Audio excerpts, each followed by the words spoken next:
The night shift at Hartwell Memorial was supposed to be quiet. It wasn't. At 11:47 p.m., the trauma bay doors exploded inward, and a man in shredded tactical gear hit the gurney so hard it slammed into the wall. Blood everywhere. Not the slow kind, the arterial kind, the kind that meant minutes, not hours. The room erupted into controlled chaos, doctors shouting over each other, monitors shrieking, nurses scrambling. But in the far corner, partially hidden behind a medication cart, one person stood completely still. 31-year-old Sarah Novak, the nurse everyone had spent 6 months pretending didn't exist, and the dying man on that gurney was using the last of his breath to say her name. Before we go any further, if you've never been here before, hit that subscribe button right now because this is exactly the kind of story you do not want to walk away from halfway through. Every week we bring you narratives that will keep you up at night, the kind of real, raw, cinematic storytelling that gets under your skin. Hit the like button if you're already hooked, and drop a comment telling me what city or country you're watching from. I genuinely want to know how far this story has traveled. Now, let's go back to the beginning, because to understand what happened in that trauma bay, you need to know who Sarah Novak really was, and nobody at Hartwell Memorial had any idea. Hartwell Memorial Medical Center sat at the edge of Crestfall, Oregon, the kind of mid-sized city that looked functional on the outside and fractured on the inside. The hospital itself was a 12-story building with a reputation for aggressive administrative politics and a trauma unit that ran on caffeine, ego, and the unspoken understanding that seniority meant everything. If you were new, you were furniture. If you were quiet, you were invisible. And if you happened to be both, the way Sarah Novak was, you were something worse than ignored. You were useful. Sarah had been hired 8 months ago as a trauma floor nurse, assigned to the night rotation under charge nurse Diane Kelso, a sharp-tongued woman in her late 40s who wore her authority the way some people wear cologne, heavily, and in every room she entered. Diane had a system. It wasn't written down anywhere, but everyone on the floor understood it intuitively. Patients got care, but credit went to the people who'd been there longest. If you'd been at Hartwell for less than 2 years, your observations were suggestions. Your concerns were noted and filed. Your name did not appear on anything important. Sarah had learned this within her first 2 weeks. She'd flagged a medication interaction that the attending physician had missed, a patient on warfarin who'd been prescribed a dosage that would have caused serious internal bleeding within 48 hours.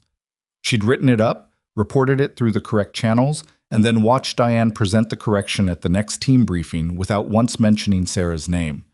When Sarah brought it up afterward, Diane had looked at her with the patient, practiced expression of someone explaining gravity to a child. "You did your job," Diane said. "That's what we pay you for. You don't get a trophy for doing your job." The attending physician, Dr. Russell Page, had been even less subtle about it. He was 36, confident in the reflexive way that came from never having been seriously wrong in a room full of people who were allowed to challenge him. He had a habit of interrupting nurses mid-sentence, nodding slowly while they spoke as if absorbing their words from a great height, and then restating exactly what they'd just said as if he'd generated the thought himself. "Right, so what I'm thinking," he'd say, "is that we should watch for a possible interaction here." And everyone in the room would write it down attributed to him. Sarah had stopped correcting it. Not because she didn't care, but because she'd learned, through very specific experience, that correcting it made things worse. The first time she'd said quietly, "Actually, I raised that concern in my report," Paige had given her a look that lasted approximately 1 second and contained an entire vocabulary of dismissal. After that, she'd simply started keeping her own records, dates, times, what she'd observed, what she'd reported, what had happened next. A private log on a password-protected app on her personal phone. Old habit, honestly. She'd kept logs like that for years, long before Hartwell. She didn't talk about where the habit came from. She didn't talk about a lot of things. The other nurses on the floor had mostly sorted themselves into 2 camps regarding Sarah. Those who actively disliked her because Diane did, and those who felt vaguely sorry for her but not sorry enough to do anything about it. The exception was a traveling nurse named Jo Merritt, who'd been at Hartwell for about 4 months and had the particular clarity of someone who wasn't planning to stay. Jo was 38, irreverent in a way that somehow never got her written up, and one of the only people on the floor who spoke to Sarah like a colleague instead of a liability. You know, Paige took credit for your sepsis catch last week, Joe said one evening, leaning against the medication room doorframe while Sarah restocked IV supplies. It wasn't a question. I know, Sarah said. And you're just, what, fine with that?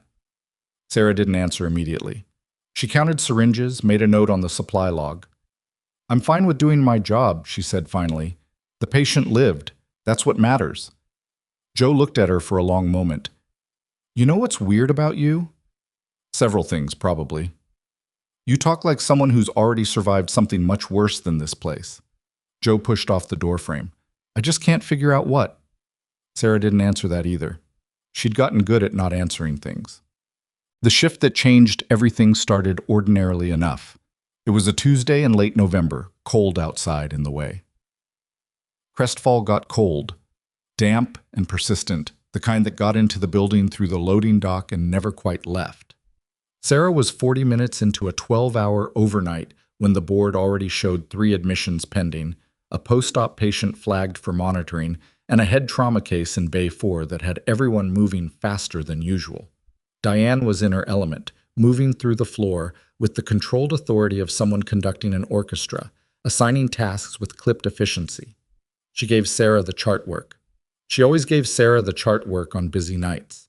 Not because Sarah was the most qualified person for documentation, but because putting Sarah on documentation kept her away from patient-facing decisions. It was subtle enough to be deniable and deliberate enough to be unmistakable. Sarah took the tablet and started charting. At 9:15 p.m., she noticed something in the post-op patient's latest vitals that made her stop. The man in room 7, a 62-year-old named Gerald Fossey, admitted after an emergency appendectomy, was showing a blood pressure pattern that didn't fit the trajectory of routine post-op recovery. It was dropping in small, incremental steps, consistent enough to be a trend rather than a fluctuation. His oxygen saturation was also drifting, barely, but drifting. Sarah walked to his room, checked the wound site, checked the drain output. She came back to the nursing station and pulled up his post-op notes. His pressure's been trending down for the past 40 minutes, she told Diane. It's not alarming individually, but the pattern suggests possible internal bleeding. Diane looked at the tablet, then at Sarah, with an expression that telegraphed exactly how much weight she was giving this. He's post-op. His pressure fluctuates. That's normal. Not in this pattern. Sarah. Diane's voice dropped to the register she used when she wanted to end a conversation without having to make it official. You're reading trends into noise. I'll have someone check on him in an hour. An hour might be... Thank you, Diane said, which was the way she ended discussions, and turned back to the board. Sarah stood at the nursing station for approximately 4 seconds. Then she walked back to Gerald Fossey's room, took his vitals again herself, and paged the on-call resident. The resident, a second-year named Torres, who was perpetually exhausted and therefore unusually receptive to input, came down, took one look at the numbers Sarah laid out, and ordered an ultrasound. The ultrasound showed what Sarah had suspected, slow internal hemorrhage from a nicked vessel. Gerald Foss went back to the OR within the hour. The surgeon who closed the bleeder later said they'd caught it with maybe 90 minutes to spare. Diane did not acknowledge that Sarah had been right. What she did, the following morning, was leave a note in Sarah's personnel file describing the incident as Sarah exceeding her assigned scope and undermining attending authority. The note was factual in its language and dishonest in its framing, and Sarah read it in the break room at the end of her shift with the calm of someone who had expected exactly this. She photographed it with her phone and added it to the log. 2 nights later, the board was quieter, and Sarah was doing med rounds when she overheard Paige in the hallway outside Bay 3, talking to a hospital administrator named Victor Crane, a man she'd seen exactly twice before, both times during administrative walkthroughs, always with the expression of someone calculating square footage. Crane was in his mid-50s, silver-haired, and had the manner of a person who'd learned to make budget conversations sound like they were about patient care. The Fossey situation is going to require some narrative management, Crane said. His voice carried. He wasn't being careful about it. Kelso's already written it up correctly. The nurse flagged something. Kelso directed appropriate follow-up, Torres responded. That's the chain of command working. What about the note in the personnel file? Paige asked. It stays. If she pushes back on it, we have documentation that she acted outside her scope, That's protection. Crane paused. Is she otherwise a problem? A brief silence. She's observant, Page said, and the word came out like a complaint. Then we keep her busy with tasks that don't require observation. Sarah stood very still in the medication room, a blister pack of pills in her hand. She waited until their footsteps moved away. Then she set the pills down, took out her phone, and recorded a voice memo. She described the conversation, the date, the time, the location, what both men had said, as precisely as she could recall it. She listened to it back once, confirmed it captured everything clearly, and saved it in the same folder as everything else. Old habit. She'd learned it in a different kind of high-pressure environment, where the difference between a clear record and a missing record could cost someone a great deal more than a job. The weeks that followed had the particular texture of quiet hostility. Nothing dramatic enough to report, everything deliberate enough to feel. Sarah's assignment shifted. She was moved off the trauma floor 3 nights out of 5, reassigned to administrative support roles that kept her behind a desk.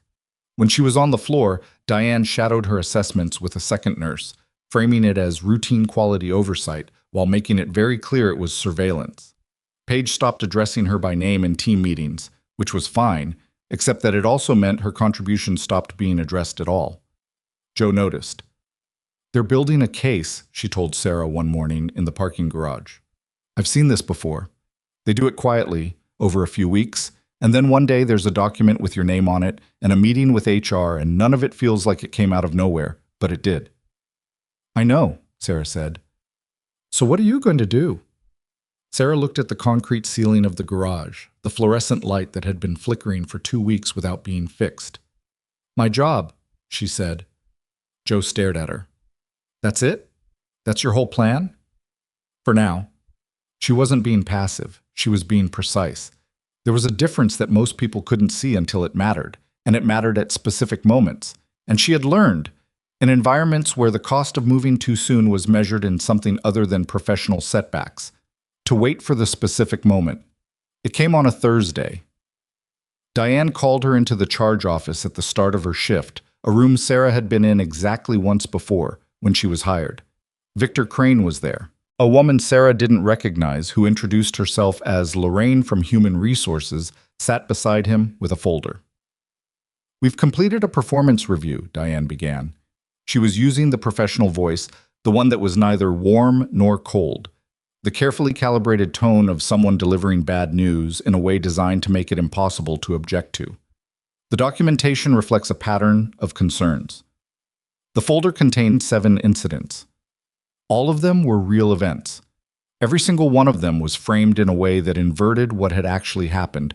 Her interventions described as overreach, her escalations described as insubordination, her catches documented as disruptions. It was thorough. It was clean. And it had clearly been assembled over time with exactly this meeting in mind. Effective immediately, Crane said, your patient care privileges are suspended pending review. You'll retain your employment in an administrative capacity while we complete the process. Sarah looked at the folder. Then she looked at Diane, who was watching her with an expression carefully constructed to project regret. Then she looked at Crane. I'd like a copy of this documentation, she said. That's standard, Lorraine said. We'll provide it by end of week. I'd like it now. A beat of silence. Lorraine looked at Crane. Crane gave a small nod. We can arrange that, Lorraine said. Sarah took the folder when it was passed to her and stood up. She was about to say something, she hadn't decided what yet, when her pager went off. And then the overhead intercom cut through the building with a sound she hadn't heard since a different chapter of her life. The alert tone for an incoming trauma, but with a secondary designation code that made her go very still. Military casualty. Federal designation. Restricted protocol. She knew that code. She knew exactly what it meant. She'd heard it in field hospitals and forward operating bases, and once on a transport helicopter over a mountain range she was never supposed to have been near. It meant the incoming patient was active military or federal protective service. The case was classified, and treatment was restricted to credentialed personnel under a specific chain of authority. It meant the hospital was about to become something different from what it normally was. Sarah picked up her copy of the folder and walked out of the room. The trauma bay was already organized chaos by the time she reached the floor. She wasn't supposed to be there. She'd She'd just had her patient care privileges suspended, technically, minutes ago. But the suspension hadn't been processed yet, and her badge still worked, and she told herself she was just observing. That was what she told herself. The patient arrived at 11:47 p.m. on a gurney pushed hard by two men in tactical clothing who were not hospital staff. Behind them came a woman in a dark jacket with a federal ID clipped to her lapel and the particular expression of someone managing a crisis they didn't fully control. The patient himself was large, broad-shouldered, maybe 50, with the physique of someone who'd been in operational shape for decades. And he was in serious trouble. The kind of serious trouble Sarah recognized not from any chart or monitor reading, but from the specific way his chest was moving, or more precisely, from the way one side of it was barely moving at all. Paige arrived 30 seconds later, pulling on gloves. Diane was already there, organizing the room with the practiced authority of crisis management. Two residents flanked the gurney. A respiratory tech stood by the ventilator. Everything was moving, and everyone was focused on the monitor readings and the patient's blood pressure, which was plummeting, and the IV access, which they were establishing, and none of them, not one of them, was looking at his chest the way Sarah was looking at his chest. "Step back," Diane said, appearing at Sarah's shoulder. Her voice was quiet but absolute. "You're not cleared for this case." Sarah didn't move. She was watching the way the patient's right side lagged. The deviation of his trachea, subtle but present. The distended vein at his neck. The pattern was textbook, except in real life. Textbook patterns were messier and faster, and the window for action was dramatically shorter than any textbook suggested. "He has a tension pneumo," Sarah said. "Step back, Sarah." "His trachea is deviated. His breath sounds on the right are absent. His pressure is—" "I said step back." Paige looked up from the monitor. "Kelso, get her out of here." Someone took Sarah's arm. Not hard, but firmly. A resident she didn't know well, clearly following an instruction from a higher authority. She let herself be moved 2 steps toward the door. She kept her eyes on the patient. And then the patient opened his eyes. They were unfocused at first, the way eyes get when consciousness is something you're fighting to hold rather than something you simply have.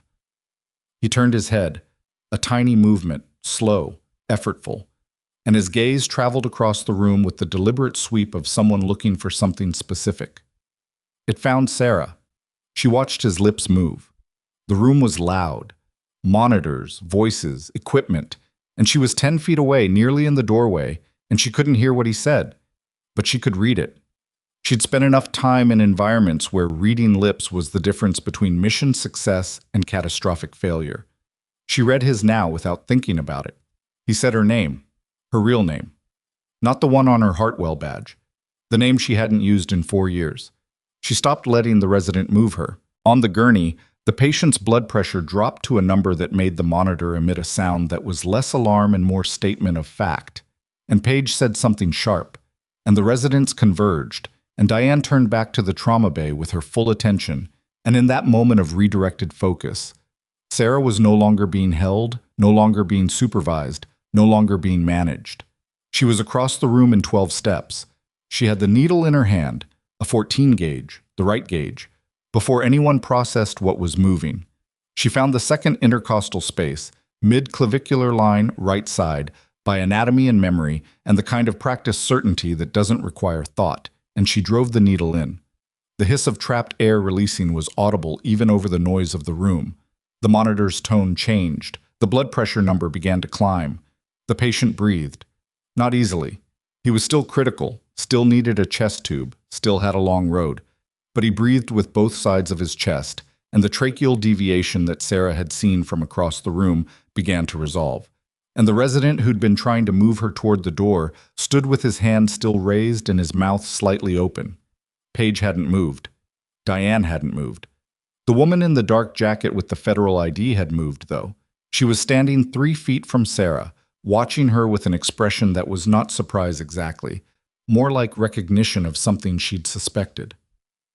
"Who are you?" she asked. The room was very quiet now, except for the monitors. The patient's vitals were stabilizing. Nobody else spoke. Sarah set the needle down on the tray with a small, precise click. She straightened. She was aware of Diane behind her, of Paige across the gurney, of the residents arranged around the room in various states of stillness. She was aware of the folder she'd left at the nursing station, the copy of the suspension document with her name on it. She was aware of how the next 30 seconds would look, from every angle in the room to every person watching. She was also aware that the man on the gurney, whose oxygen saturation was now climbing back toward acceptable, whose blood pressure had found a foothold, whose face was less gray than it had been 60 seconds ago, had just looked at her and said a name that belonged to a version of herself she'd locked away 4 years ago. A name that meant something to someone in this hospital, in this room, on this particular night. She looked at the woman with the federal ID. "My name is Sarah Novak," she said. "I'm a nurse at this hospital." The woman's expression didn't change. She reached into her jacket and produced a card, held it out. Sarah took it. The card had a seal on it she recognized. Below the seal, a title she recognized. Below the title, a number she could call. "Keep that," the woman said. Then quietly, so that only Sarah could hear, "We've been looking for you for 18 months. Sarah held the card. Behind her, she could hear Diane beginning to say something. Protocol, authority, removal. And across the gurney, she could see Paige watching her with an expression that had moved past dismissal into something closer to calculation. And she understood that everything she had built in the quiet, invisible months at Hartwell Memorial was about to become very loud, very fast, in ways she had planned for and ways she hadn't. The patient's monitor was steady now. His chest was moving evenly. The crisis had passed, or at least this particular crisis had passed, and what was coming next was a different kind entirely. The kind where the people who had spent 6 months burying her were about to discover exactly how deep they'd have to dig. She pocketed the card. She pocketed the card and didn't look back at Diane, didn't look at Paige, didn't look at the residents who were still standing in the particular frozen stillness of people who had just watched something happen that they didn't have a category for yet. She walked to the supply station at the edge of the trauma bay, stripped off her gloves, and dropped them in the biohazard bin with the same measured calm she'd used to insert the needle. And that calm was not performance. It was the specific kind of stillness that comes from having operated in rooms where panic was a liability you could not afford, and composure was the only tool that never ran out. The patient was being stabilized now properly, with the chest tube that should have followed her needle decompression and the IV fluids and the medications that the residents were finally moving on with the competent urgency of people who'd been shocked back into function. His color was better. His oxygen was holding. He wasn't out of danger, not by a long measure, but he was no longer dying in the immediate way he had been 3 minutes ago, and the room had reorganized itself around that fact with the adaptive efficiency of a trauma unit that knew its job when someone wasn't fighting over jurisdiction. Diane Kelso's voice cut through the noise at Sarah's back. "Someone needs to document who performed that intervention." The tone was careful, precise, legally aware. For the record, nobody answered her immediately. The woman with the federal ID, the one who'd given Sarah the card, whose name Sarah hadn't asked for yet, turned from the gurney and looked at Diane with an expression that was professionally neutral in a way that was somehow more intimidating than open hostility. "The intervention will be documented," she said. "By my office." Diane opened her mouth, closed it. Dr. Page across the room was doing the thing he did when a situation had moved outside his control. He was finding tasks, busying his hands, focusing on the chart with intense attention as if the chart were suddenly the most important object in the building. It was the professional equivalent of looking at your phone during an awkward conversation. Sarah had watched him do it before, in smaller moments.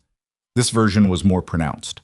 She picked up the folder she'd left at the nursing station, her copy of the suspension documentation, tucked it under her arm, and walked toward the hallway. "Novak," Diane's voice again, sharper now.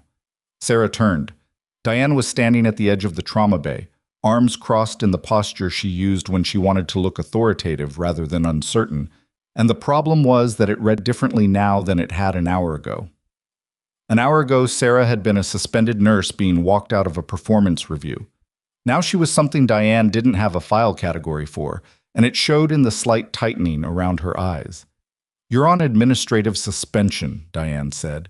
"You're not authorized to be on this floor." "I was on this floor when the alert came in," Sarah said. "My suspension hadn't been processed yet. You can check the badge log." It was true. She'd checked the timestamp in her head while she was walking here. She was precise about things like that.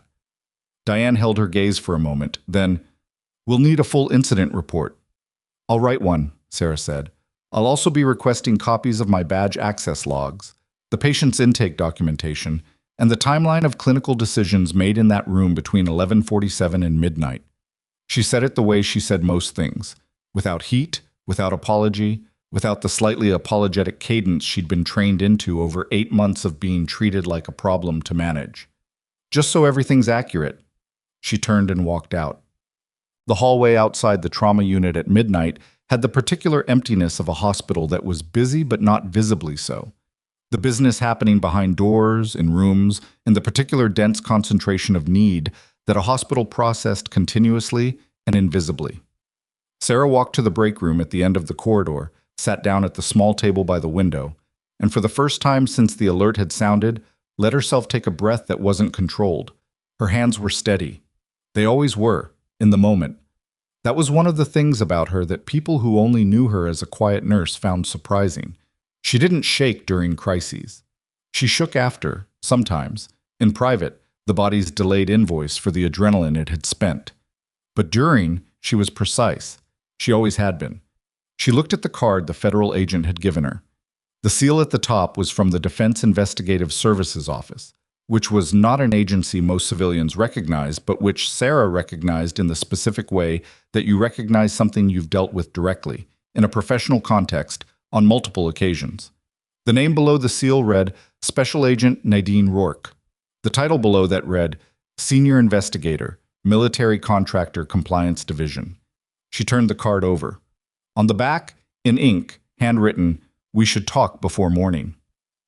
She was still looking at it when the door opened and Joe Merritt came in, still in scrubs, with the expression of someone who had seen the tail end of something and needed context. "I heard there was a code," Joe said. She pulled out the chair across from Sarah and sat without being invited, which was very Joe. "I heard you were involved. I was nearby. I heard you needled a guy in the chest in front of Page and Kelso and some federal agents." Sarah set the card down. "That's a reasonable summary." Joe looked at the card, didn't touch it. "Is that what I think it is?" "Depends what you think it is." DIS. Joe's voice was different now. Quieter, more careful. She'd been in enough hospitals, in enough places, as a traveling nurse, to recognize acronyms that civilian staff didn't. "You have a DIS agent's card." She gave it to me. "Why would a DIS agent give a trauma floor nurse her card?" Sarah didn't answer that. She picked up the card and slid it into the front pocket of her scrub top. Joe leaned back in her chair and looked at her with the particular expression she wore when she was assembling information. She'd been gathering for a while. "You know," she said slowly, "I've been trying to figure you out since my second week here. The way you carry yourself, the way you assess patients, the way you're never surprised by anything, the way you keep logs like someone who learned the hard way that you'd need them." She paused. "I've worked with nurses for 15 years. I've worked with a couple of former military nurses. The good ones have a thing, a kind of precision that's different from just being experienced. You have that thing." The break room was quiet. Down the hall, Sarah could hear the muffled sounds of the floor, movement, voices, the distant percussion of a hospital running. "My past isn't relevant to what happened tonight," Sarah said. "Maybe not," Joe said, "but I think it's about to become relevant to what happens next." She stood up, pushed the chair back. "Whatever's coming, and something is clearly coming, I want you to know that I've been keeping my own logs. 6 weeks of watching what Kelso and Page do on this floor. I've got dates, incident numbers, patient outcomes." She met Sarah's eyes. "In case it matters." She left before Sarah could respond, which was fine. Sarah sat with the information, the same way she sat with most information, not reacting to it immediately, letting it settle into the map she was building, finding where it connected to what she already knew. It mattered. Joe's logs mattered. She just didn't know yet exactly how. Agent Nadine Rourke found her in the break room at 12:43, which suggested that either the hospital had a very efficient directory system or Rourke had simply asked someone where the quiet nurse had gone and followed the logic. She came in alone, closed the door, and didn't sit down immediately. She stood for a moment, assessing the room with the reflexive environmental scan that Sarah recognized because she did it herself. In every room she entered, automatically, without having to think about it. Then Rourke sat. She was 44 or 45, Sarah estimated. The kind of woman who'd been sharp at 30 and had only gotten sharper, with the economy of movement that came from spending a career in rooms where unnecessary motion was read as weakness. She had brown eyes that processed information the way a good camera processed light, quickly, completely, without editorial comment. "The man you saved tonight," Rourke began, and then stopped. Reconsidered. "The man you saved. His name is Colonel David Wren. He's been running a classified logistics oversight program in the Pacific Northwest for the past 14 months. 3 days ago, someone tried to make it look like a car accident." Sarah absorbed this without expression. "He's going to need a chest tube and imaging. Whatever his security classification, his pleura doesn't care. He's being managed. They're bringing in a military surgical team in the next hour." Rourke looked at her steadily. "He asked for you, specifically, when he was lucid enough to ask. That was approximately 40 minutes before you were in the same room with him." "He knew I was here?" "He knew you were at a hospital in Oregon. He'd had you tracked to Crestfall 8 weeks ago." A pause. He said, and I'm quoting, "If something goes wrong, find Novak first. We were still working on finding you when the ambulance was already en route." Sarah looked at the table. There was a ring stain on the laminate surface where 100 coffee cups had been set down over years, and she found herself looking at it with the focused attention of someone whose mind was doing something complicated while their eyes did something simple. "Why was he looking for me?" "Because of what you found before you left the Army." Rourke's voice didn't change register, but it got quieter in the way that meant what was coming was something that required care. "The procurement fraud. The contractor irregularities in the supply chain for 3 forward operating bases. The report you filed that was categorized as unsubstantiated and buried." Sarah was very still. "It wasn't buried because it was wrong," Rourke continued. "It was buried because it was right, and because the people it implicated had enough seniority to make sure it stayed buried. Wren knew that. He's been building a parallel case for 2 years. What he needs, what he's always needed, is the original report. Your documentation, your evidence." She met Sarah's eyes. "Which you kept." It wasn't a question. Sarah was quiet for a moment. Outside the break room, the floor sounds continued, the steady, indifferent rhythm of a hospital doing what hospitals did. "Why would I still have that?" she said. "Because you're the kind of person who keeps records," Rourke said simply. "And because the person who filed that report and then quietly disappeared into a civilian nursing job in Oregon rather than making noise about the burial, that person is careful. That person keeps things." The silence between them was the kind that had weight. "I'd need to make some calls," Sarah said finally, "before I commit to anything." "That's reasonable. And I'd need to understand what exposure I'm looking at. My employment status here is currently complicated," Rourke said. "I know. We're aware of your suspension. We're aware of the personnel documentation."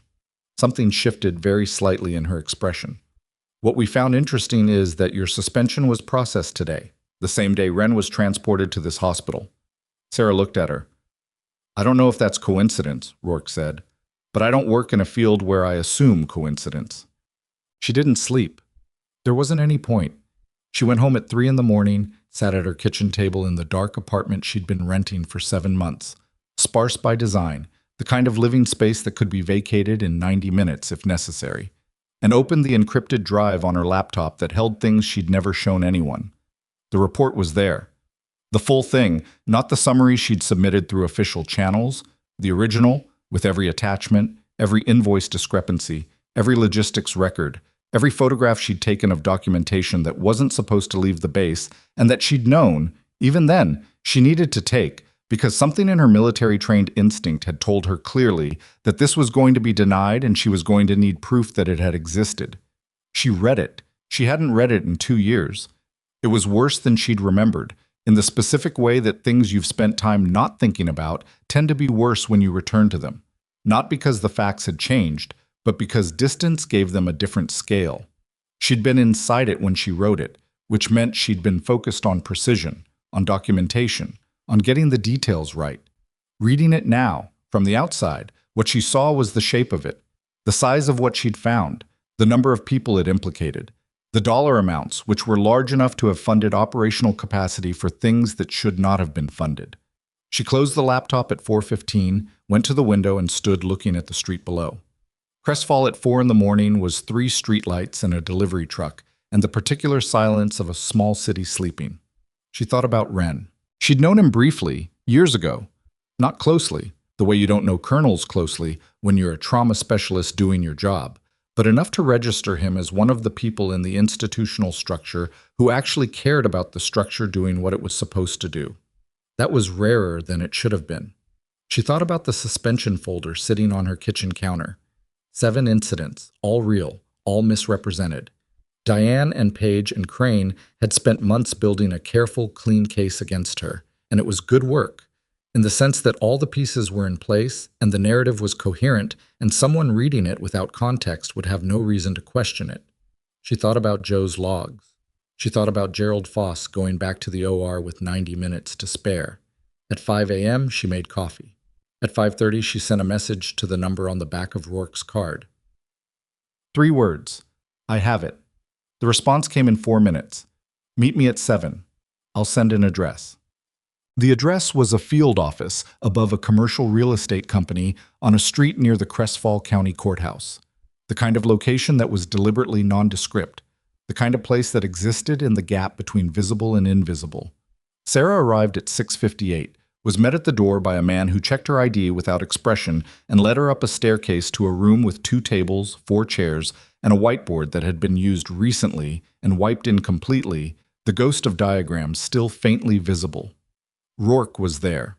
There was also a man Sarah hadn't met, late 40s, military posture that he hadn't entirely shed despite the civilian clothes, with the look of someone who worked an investigative function that didn't appear on org charts. He introduced himself as Garrett, no last name, which told her roughly what she needed to know about what function he served. We have a problem, Rourke said, without preamble. Wren's attack wasn't random. Someone knew his transport route. Someone with access to movement intelligence that's supposed to be restricted to about 8 people. She put a photograph on the table. This is the contractor company at the center of the procurement fraud your report documented. Heron Group. They're still operating. They've expanded, and they have contacts in at least 2 hospital administrative networks in Oregon, which we believe they use for financial laundering. Sarah looked at the photograph. It was a corporate letterhead, the kind of clean professional document that legitimate businesses and illegitimate ones produced with identical graphic design. What does a hospital administrative network have to do with a military contractor? She asked. Medical billing fraud, Garrett said. It was the first thing he'd said. His voice was flat, informational, the voice of someone who delivered facts rather than analysis. Heron moves money through inflated billing agreements with partner institutions. The hospital administrator you've met, Victor Crane, has a consulting relationship with one of Heron's subsidiary entities. We found it last week. Sarah sat back. The folder on her kitchen counter. The suspension document. Crane in the hallway with Page, talking about narrative management. The coincidence of the timing. He didn't suspend me because of a performance problem, she said. It wasn't really a question. We don't know exactly when they identified you, Rourke said carefully. Or how.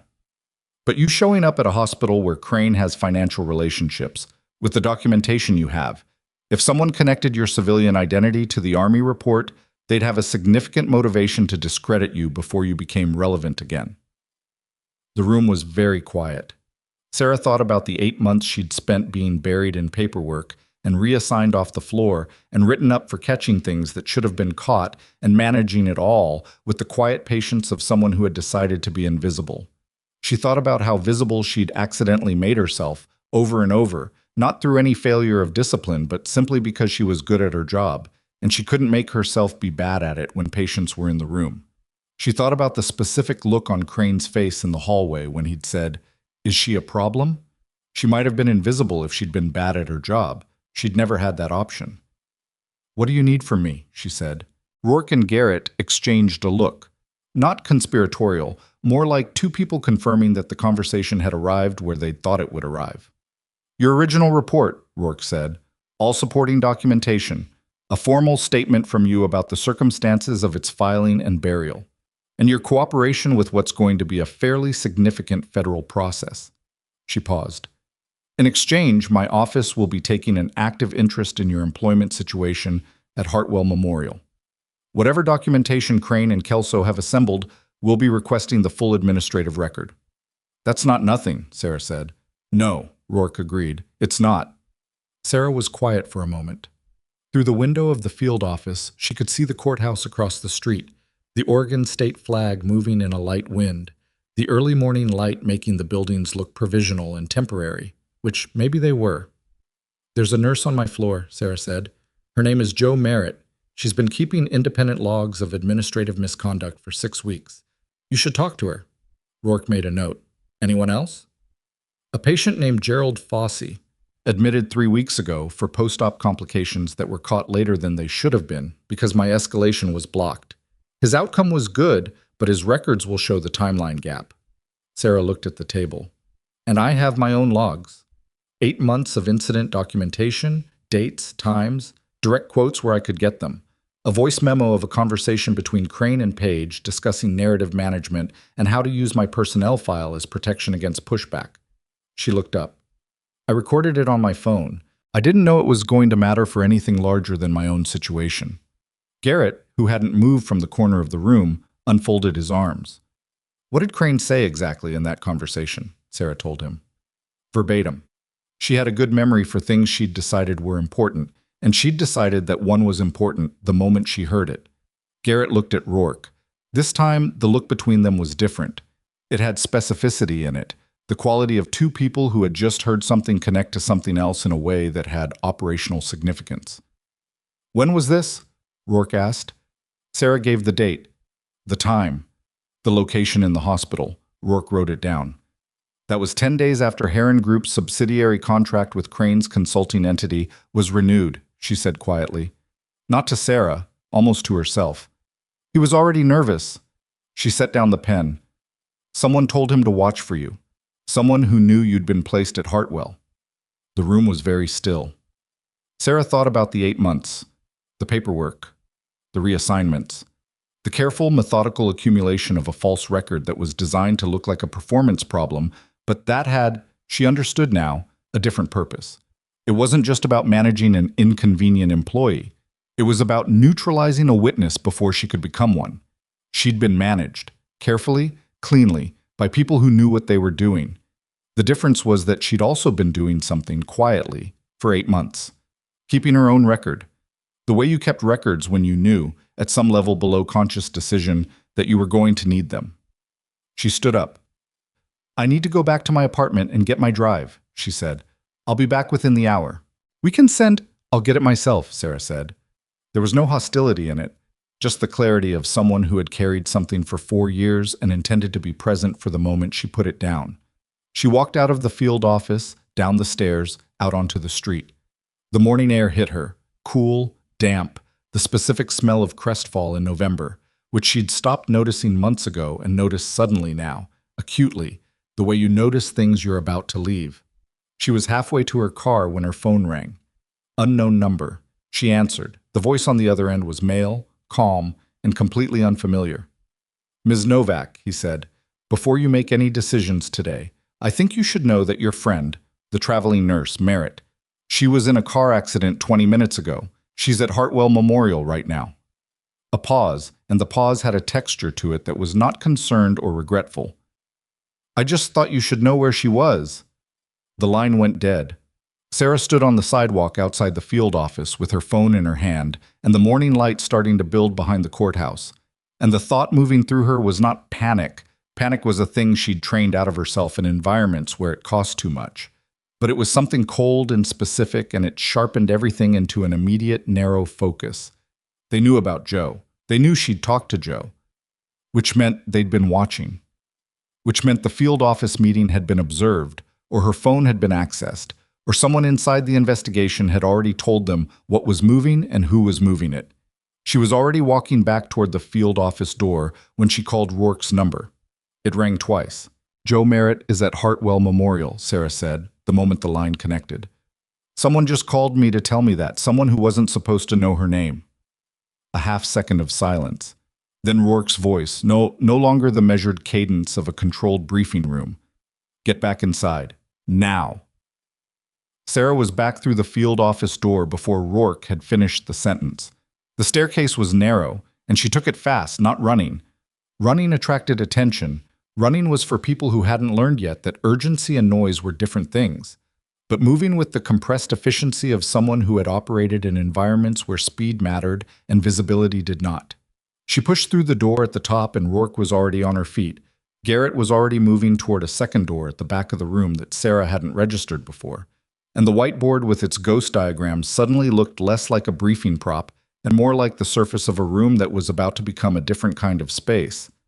"Tell me exactly what he said," Rourke said. "Word for word." Sarah told her.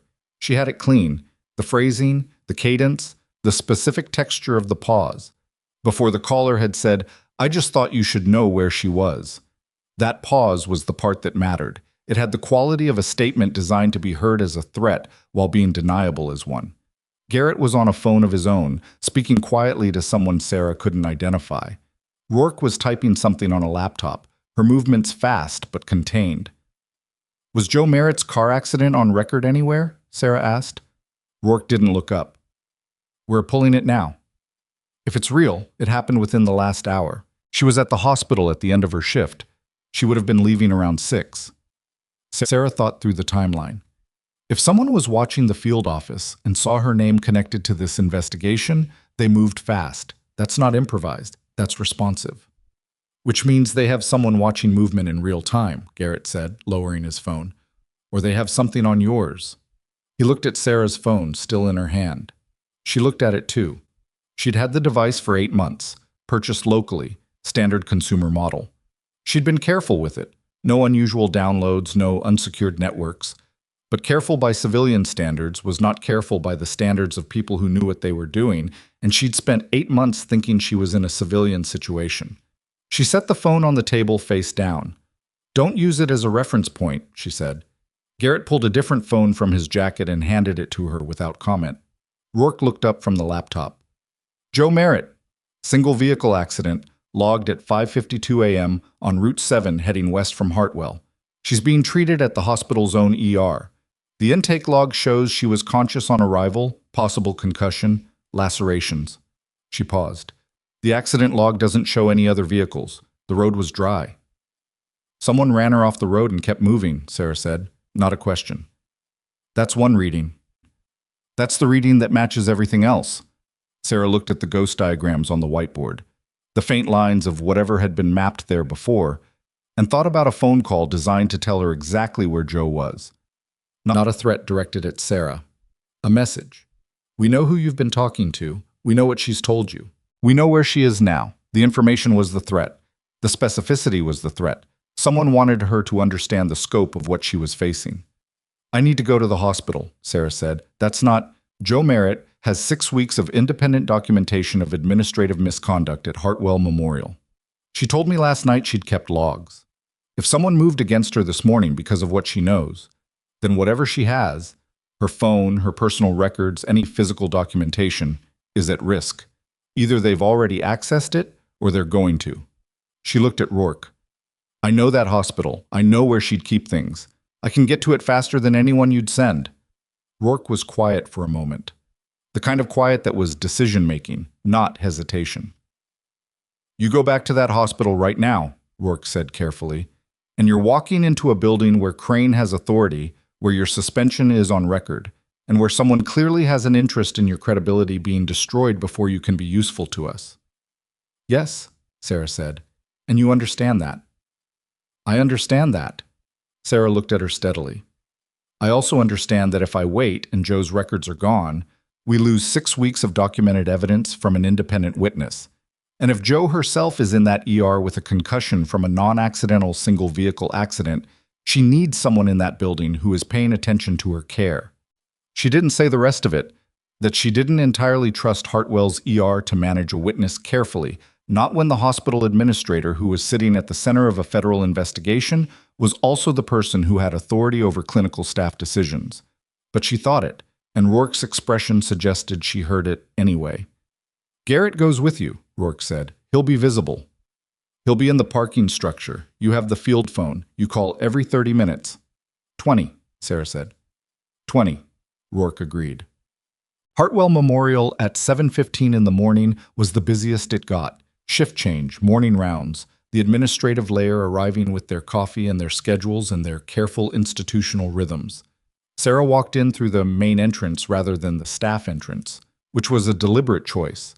The staff entrance required badge scan and would flag her presence to anyone monitoring access, while the main entrance was public and logged only in general visitor intake. She moved through the lobby with the particular purposeful calm of someone who belonged, because in every way that mattered, she did belong. And belonging was mostly a matter of carrying yourself like you had a reason to be somewhere. The ER intake desk was staffed by a woman Sarah recognized, Paula, a registration clerk who'd been at Hartwell for years and who had the experience-built efficiency of someone who processed people without really seeing them, which was useful. "I'm looking for a patient, Merritt Joe. She came in this morning," Paula typed without looking up. "Are you family?" "Colleague, I'm one of her nurses." It was the kind of statement that was true and not quite what it implied. And Paula, who was managing 3 screens and a phone on hold, didn't parse the distinction. "Bay 6, she's with the attending now." Sarah moved. Bay 6 was at the far end of the ER corridor, partially curtained. Through the gap, Sarah could see Joe on the exam table, sitting up, which was better than she'd expected, with a bandage on her left forearm and the particular careful stillness of someone whose head hurt and who had learned not to move it quickly. The attending was, Sarah knew only slightly, a younger woman named Dr. Ferris who'd been at Hartwell maybe 2 years, and who Sarah had always found competent and uncomplicated. She pushed through the curtain. Joe looked at her. Something in her expression shifted. Not surprise, more like a kind of grim relief. The look of someone who had been waiting for someone specific to arrive and hadn't been sure they would. "You heard," Joe said. "I heard." Sarah looked at Ferris. "What's her status?" "Grade 2 concussion, laceration to the left forearm from the window glass. Some soft tissue bruising on the left shoulder. No spinal involvement. CT was clean." Ferris looked at Sarah with mild curiosity. "Are you family?" "No, but she's going to need a patient advocate while she's here." Sarah said it simply, without apology. "I'm volunteering." Ferris looked uncertain for a moment. There was probably a policy question in there somewhere, but she also had 6 other patients and a shift that had started 2 hours ago, and she made the pragmatic decision that most competent medical people made when presented with someone who clearly knew what they were doing in a clinical environment. "She should stay for observation until noon," she said, and left. Sarah stepped closer to Joe and lowered her voice. "Your personal phone. Where is it?" Joe's eyes were steady despite the clear discomfort of the concussion. "Destroyed. The car's airbag hit it. It's in pieces." She paused. "But my records aren't on my phone." "Where are they?" "Personal email account. Encrypted folder on a cloud service I've used for 5 years. Username and password are in my head." Joe looked at her carefully. "I didn't keep them anywhere physical that could be accessed without me. I knew when I started keeping them that I might end up somewhere like this." Sarah absorbed this. It was good thinking, the kind of thinking that suggested Joe had done this before, or something like it. She filed the question for later. "Someone called me this morning to tell me where you were," Sarah said. "So someone who knew your name. That call came within 20 minutes of you being admitted." Joe was quiet for a moment. Her face was doing something controlled, the expression of someone managing fear by keeping it in a box and focusing on what was functional. "So it wasn't an accident. Did it feel like one?" "There was a truck," Joe said quietly. "Dark-colored, I don't know the make. I only saw it for about 2 seconds before it came into my lane. It didn't brake. It didn't stop." Her jaw tightened slightly. "I had time to pull right, which is why I hit a guardrail instead of a tree. If I'd been a second slower..." She stopped. "No, it didn't feel like an accident. I need you to write down everything you remember about that truck. Now, while it's fresh. And I need your cloud service login. The federal agents working this case need your documentation." Federal agents. DIS. They're building a case against a military contractor with financial connections to Hartwell's administration. Your 6 weeks of incident logs are potentially corroborating evidence. Sarah watched Joe's face. "I know that's a lot." "It's a lot," Joe agreed. Her voice was even, though. "Give me something to write on." Sarah found a notepad from the supply cabinet at the back of the bay. Joe wrote without hesitating, Vehicle description, direction of approach, time, location, everything she had.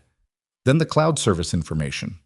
Her handwriting was slightly unsteady from the concussion, but legible. Sarah photographed it with the field phone Garrett had given her and sent it directly to Rourke. Then she pulled the curtain aside and scanned the ER corridor, and saw, at the far end, near the administrative entrance, Victor Crane. He was in his work clothes, suit jacket, the silver-haired, composed executive presentation he wore every day. And he was talking to someone Sarah couldn't see clearly, a man partially obscured by the doorframe. Crane was doing the thing he did when he was managing something, nodding slowly, listening, his face arranged in the expression of someone receiving information rather than giving it. Then he said something short. The man nodded. Crane turned and his eyes moved down the corridor with the systematic sweep of someone looking for something specific. His eyes found Sarah. The moment lasted exactly as long as it needed to. Not long. A second, maybe two. Long enough for each of them to understand that the other knew exactly what was happening. Then Crane turned and walked away. Sarah let the curtain fall back and turned to Joe. "Don't be alone in this room," she said quietly. "If anyone comes in while I'm not here, anyone administrative, anyone you don't know, you tell them your patient advocate is returning shortly and you'd like her present. Use those words." "Patient advocate," Joe repeated. "Got it." A pause. "Sarah, what's actually going on here?" "Something large," Sarah said. "And it's been going on longer than either of us knew." She met Joe's eyes. "You did good work. The logs, the way you kept them. That was good work." Joe looked at her for a moment with the slightly unfocused intensity that concussions produced, and that was also, somehow, genuine. "I kept them because I've seen what happens when nobody does," she said. "I've worked in 6 hospitals. I've seen people like Kelso and Crane in all of them. Usually nothing happens. Usually the quiet people just leave." She paused. "You didn't leave?" "No," Sarah said. "Why not?" Sarah thought about it for half a second. "I ran out of places that were far enough away," she said, which was not entirely honest and not entirely dishonest. And Joe accepted it with the pragmatism of a woman who had spent her career understanding that people carried things they didn't fully explain. She found Diane Kelso at the charge desk on the trauma floor at 742, which was where Diane was every morning during shift handover, reviewing the night's board with the focused authority of someone who had built her sense of self almost entirely around institutional control. Diane saw her coming, and her expression organized itself into the particular composure of someone preparing for a conversation they'd decided in advance they were going to win. "You shouldn't be here," Diane said. "I'm here in a personal capacity to check on a colleague who was injured." Sarah kept her voice at the register of a factual conversation, which was the register that didn't give Diane material to characterize as insubordination or emotional instability. "Joe Merritt is in the ER with a concussion from a car accident this morning. I'm aware of Miss Merritt's situation. Are you?" Not a question, an observation. Sarah watched Diane's face. "She was run off the road." "That's a determination for the police to make." "The police are going to make it," Sarah said, "along with some federal investigators who are already in Crestfall this morning and who have a fairly active interest in a number of things that have been happening at this hospital." She said it flatly, without emphasis, the way you said things when you wanted them to land with their own weight. "I thought you should know that, as a professional courtesy." Diane's composure held, but something underneath it shifted, a micro-adjustment in her expression, the kind that came when a person who was very practiced at not showing things still showed something, involuntarily, because what they'd just heard had changed the landscape in a way they hadn't anticipated. "Is there something you need from me, Sarah?" Her voice was careful now, more careful than usual. "No," Sarah said. "Not from you." She turned and walked toward the elevator. What she needed was in room 7. Colonel David Wren had been moved from the trauma bay to a secured room on the 4th floor, which Sarah learned from a floor plan she already had in her head. 8 months of working in a building gave you its geometry, and accessed with her badge, which was still technically active because Crane's administrative process hadn't caught up to the morning's events. The room had a federal agent outside it, a younger man in civilian clothes, with the posture of someone who'd been doing surveillance work long enough that it had become his natural state. He looked at her badge, looked at her face, called someone, listened, Let her through. Ren was awake. That was the first thing. He was awake, propped at about 30 degrees, with the look of someone who was managing significant pain by putting most of his attention somewhere else. He had a chest tube, an IV in each arm, and a blood pressure cuff cycling automatically. The military surgical team had done good work. His color was reasonably stable. His oxygen saturation was reading 94, which wasn't excellent, but was sustainable. He looked at her when she came in, and something in his face settled, the way faces settle when a person who's been running on adrenaline and uncertainty is finally in the presence of something reliable. "You look worse than I do," he said. His voice was rough. Post-intubation, the airway trauma of a tube that had been necessary and wasn't gentle. "You have a chest tube," Sarah said. "I've just had a long night." "Sit down." She sat in the chair beside the bed. The room was quiet, the specific silence of a monitored space where the background noise was regular and mechanical and therefore ignorable. "How much do you know?" he asked. "Rourke briefed me this morning. Heron Group, the contractor fraud, the financial connections to Hartwell.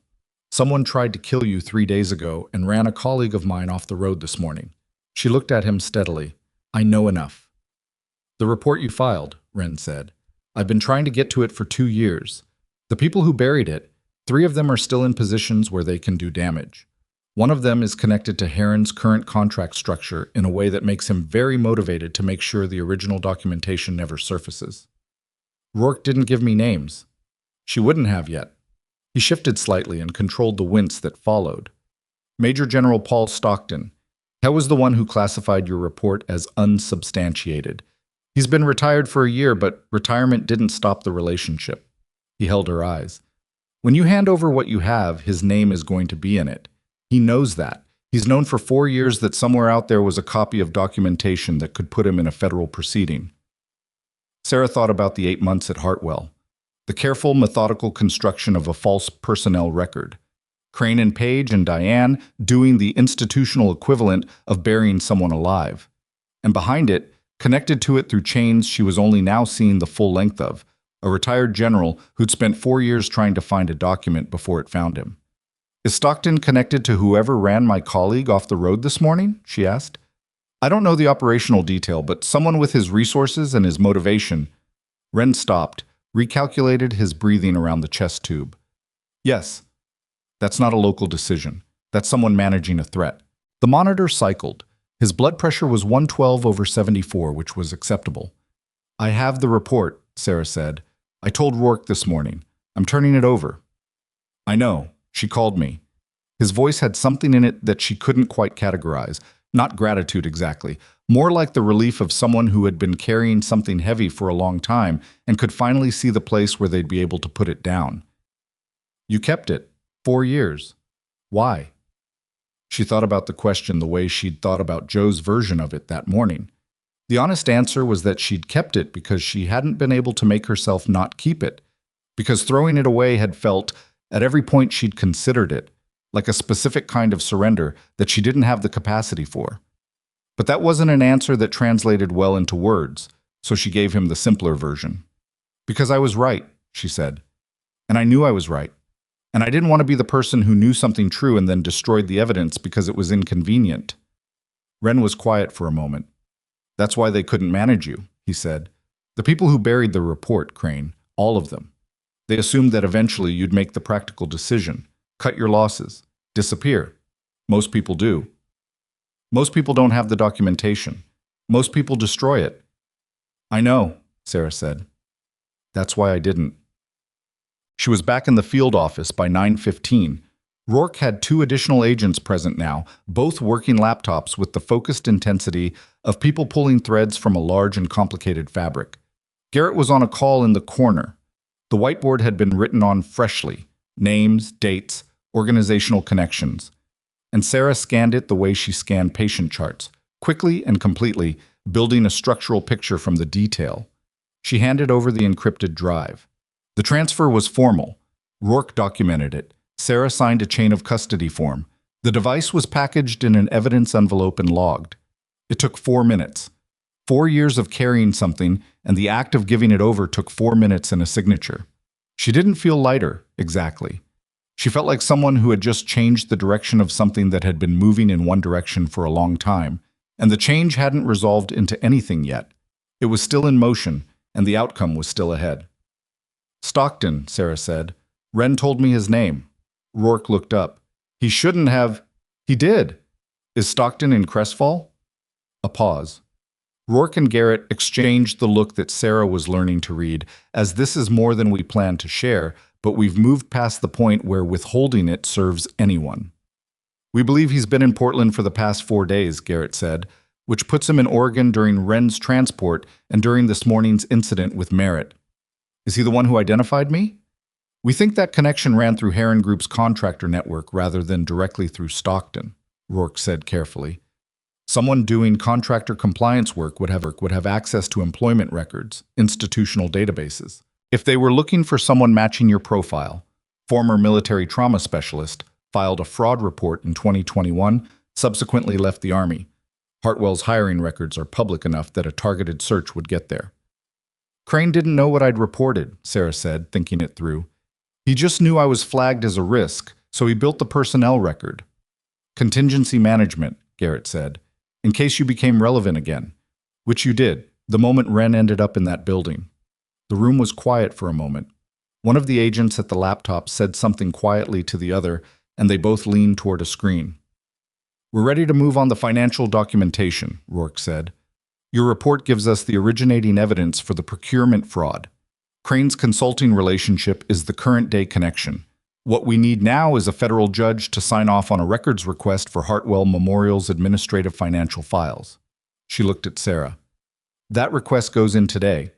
Once we have the hospital records, we can connect Heron's money movement to Crane's approvals, which connects current fraud to historical fraud with the same principles." She paused.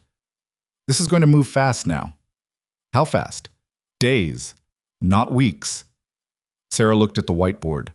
Stockton's name was in the upper right corner, connected by lines to Heron Group, connected to Crane, connected to Hartwell Memorial, connected to a timeline that ran back 4 years to a forward operating base in a location she was still not supposed to have been near. The map of it was cleaner than she'd imagined. Not simple, but legible, the way things became legible when someone drew them out with enough information. "My suspension," Sarah said.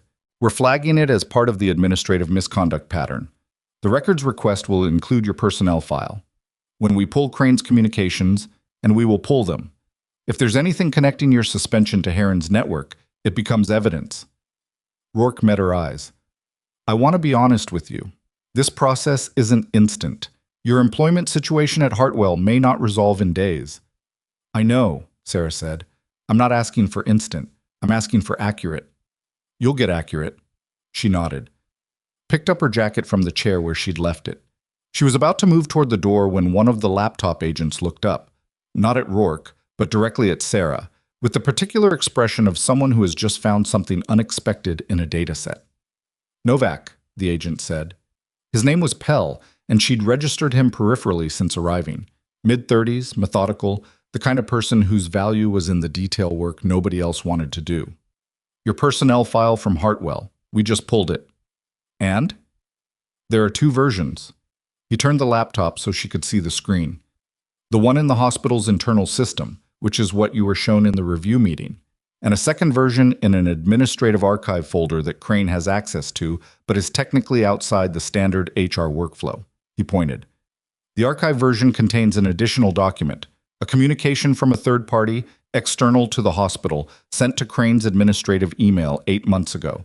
It's flagged as a background note." He looked up at her. "It describes you as a," I'm quoting, "potentially compromised former service member with unresolved integrity issues regarding classified operational matters. And it recommends, quote, proactive credential management to prevent professional rehabilitation." The room was very quiet. Sarah looked at the screen. The document was there, clinical and formatted, with no letterhead, but with a specificity of language that only came from someone who knew exactly what they were describing. "That was sent 8 months ago," she said. 8 days before your hire date at Hartwell," Pell said. "Before you'd even started." She stood very still. 8 months.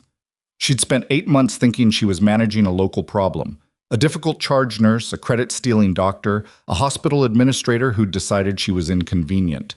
She thought the Hartwell situation was its own thing, separate from everything that had come before. A civilian problem in a civilian institution. It wasn't. It had never been. They'd known she was coming before she arrived. Someone, Stockton, or Heron's network, or both, had seeded Crane with a preemptive narrative 8 days before her first shift.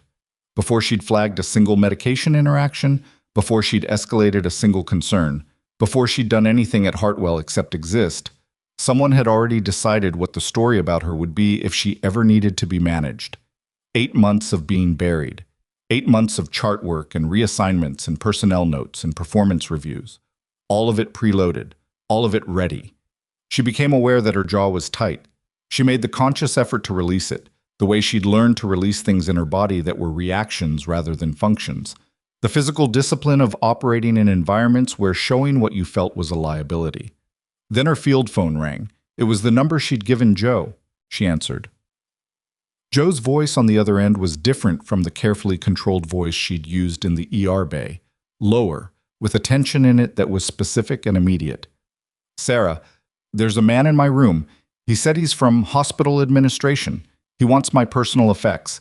He says there's a hospital property policy for patients who are employees. A pause. Barely a pause. He has a Hartwell ID badge, but I've never seen him before, and something is wrong. I can feel that something is wrong. Sarah was already moving toward the door. Stall him, she said. Tell him you need to call your patient advocate first. Tell him she's on her way. He's saying it's standard. Tell him you need your advocate present. Use those exact words. Do not give him anything. She was on the stairs. I'm 4 minutes away. She was through the field office door and into the morning air before Joe could respond, already moving at the precise compressed pace of someone for whom 4 minutes was a timeline, not an estimate. And behind her she could hear Garrett coming through the door as well, because Rourke had apparently decided that the parking structure had just become the lobby.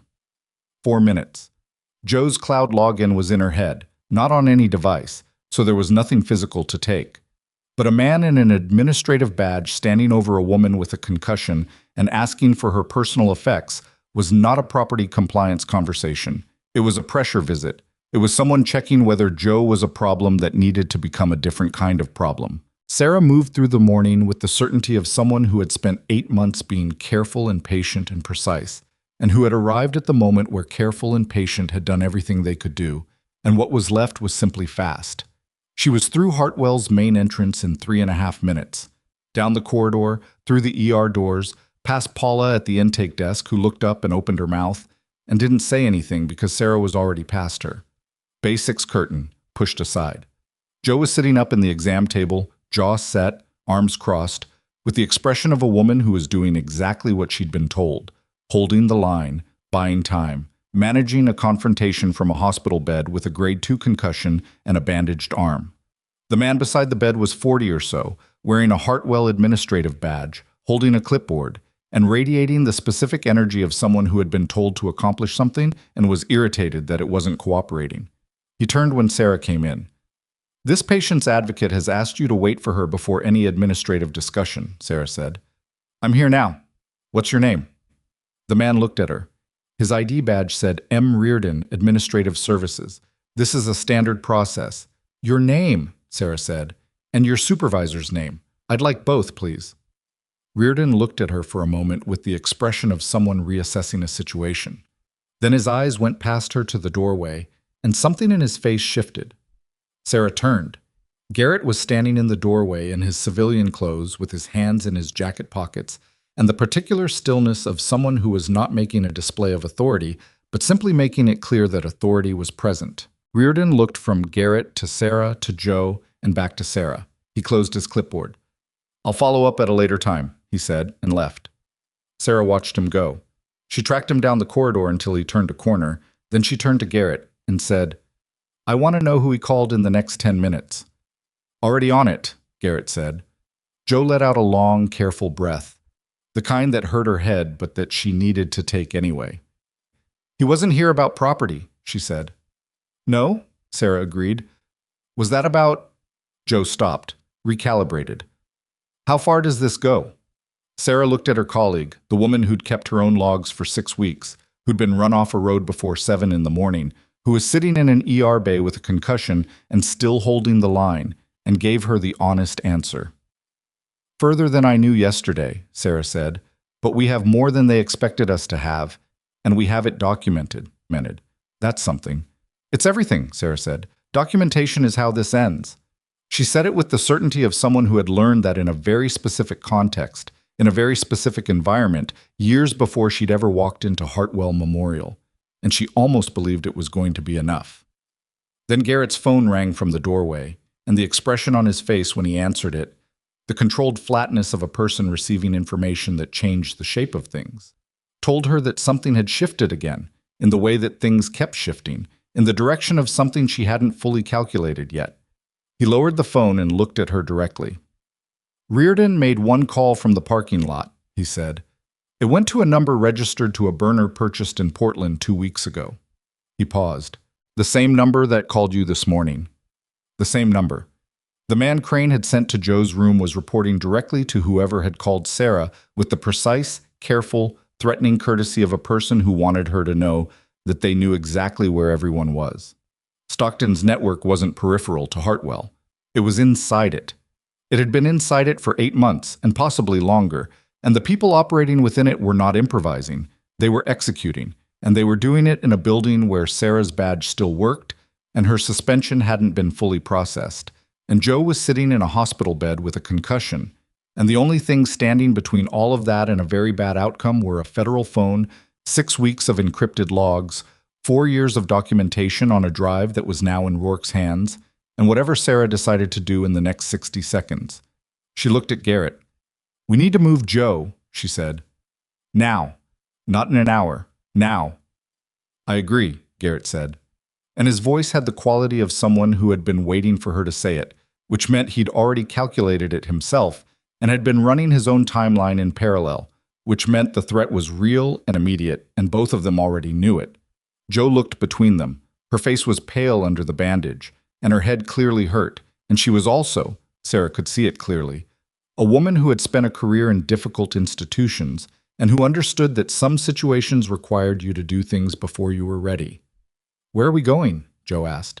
Before either of them could answer, the overhead PA system at Hartwell Memorial activated with the particular tone that preceded emergency announcements, and the voice that came through it said, "Security alert, 4th floor, secured patient room, code silver, code silver. Armed individual or hostage situation, the 4th floor, Colonel Wren's floor." Sarah was already moving before Garrett finished his sentence. Not toward the 4th floor, toward Joe. She crossed the bay in 2 steps, looked at the IV line still taped to Joe's left arm, looked at the monitors, made the fast clinical calculation of someone who had been trained to triage competing urgencies simultaneously. Joe was stable. The concussion was grade 2. The IV was saline maintenance, not medication dependent. "Can you walk?" Sarah asked. "Yes." "Then we're leaving this room." Sarah pulled the call button and pressed it, then started disconnecting the monitor leads with the practiced efficiency of a nurse who knew which disconnections were safe and which weren't. "Not out of the hospital, not yet. Into a different space. Somewhere that isn't logged and isn't where Reardon told them you were." Joe swung her legs off the table. She was steadier than she should have been, which was either a good sign or adrenaline, and it didn't matter which because they were moving either way. Garrett was already on the field phone, 2 simultaneous threads, someone at the 4th floor, someone at Rourke's office. His voice was clipped and informational, the voice of a person managing pieces on a board that kept changing. "Where's the agent outside Wren's room?" Sarah asked him. "Code silver activated hospital security. They pulled everyone to staging." He looked at her. "It's procedure. It's also exactly what you'd do if you wanted the room cleared." She understood it immediately. The code silver wasn't a response to a threat. It was the threat. Someone had triggered the alert knowing that hospital security protocol would pull the protective detail away from Wren's door, creating a gap, and in that gap was whatever came next. "How long does staging hold security?" "Minimum 8 minutes, maximum 15, depending on verification." "Who's in that room right now?" Garrett didn't answer, which was its own answer. Sarah looked at Joe, then at Garrett. The calculation was not complicated, but it was fast, and it required her to do something she'd spent 4 years training herself not to do: divide her attention between two urgent things and accept that she couldn't fully resolve either one. Joe was mobile, was cognitively functional, had a concussion that was serious but manageable. Ren had a chest tube, an arterial line, and was in a room that had just been deliberately vacated by his protective detail. "Joe, go with Garrett," Sarah said. "Don't use the main corridor. Use the service hallway behind the medication room. Third door on the left from the ER bay. It runs parallel to the main hall all the way to the administrative wing. Find an unlocked supply room and stay there until Garrett comes for you." Joe looked at her. "What are you doing?" "Fourth floor." "Sarah, you don't have—" "My badge still works," Sarah said. "I'm still technically an employee of this hospital. Go." She didn't wait. She was out of Bay 6 and into the ER corridor before the objection could form fully, moving at the pace of someone who belonged in a hospital and was responding to an emergency, which was both a tactical choice and simply true. She took the stairs. The elevator was slower and logged, and she was already thinking about the timeline. 8 minutes minimum before security cleared the staging protocol. She was 3 minutes from the fourth floor by stairs. The fourth floor was not chaotic. That was the first thing she registered when she pushed through the stairwell door. Hospitals didn't go chaotic during code silvers the way they went chaotic during medical codes. Code silver was controlled stillness, staff behind closed doors, non-essential movement halted, the floor emptied of ambient traffic in a way that was orderly and also, right now, deeply wrong. The corridor to Ren's room was clear. The chair outside his door where the federal agent had been sitting was empty. The door itself was closed. Sarah walked the corridor with the smooth, purposeful stride of clinical staff on a task, which she was, in every sense that currently applied. She was watching the door. She was watching the cross corridor at the far end. She was watching the room numbers and calculating which rooms had patients who had been ambulatory this morning versus which rooms were likely empty. She reached Ren's door. Listened. Voices inside, 2, maybe 3. She couldn't make out words. She pushed the door open. There were 2 men in the room who had not been there at 9 o'clock.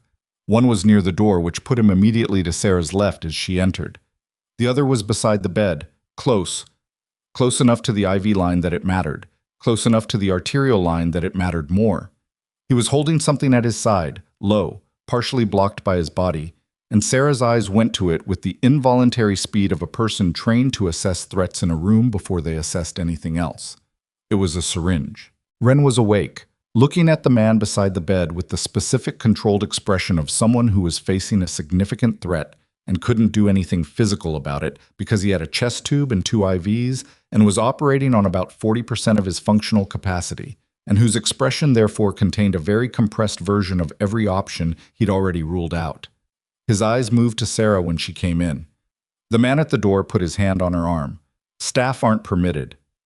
"I'm this patient's attending nurse," Sarah said, and her voice had the particular quality of someone stating a medical fact in a clinical environment, which was the register that made most people take half a second to recalibrate, because hospitals ran on clinical authority and the voice of clinical authority had a specific frequency that the body responded to before the brain caught up. She used that half second. She stepped into the room, which brought her past the man at the door and made him choose between grabbing her forcibly in a hospital room and letting her proceed, and he chose the half second of recalibration. She moved to the bed.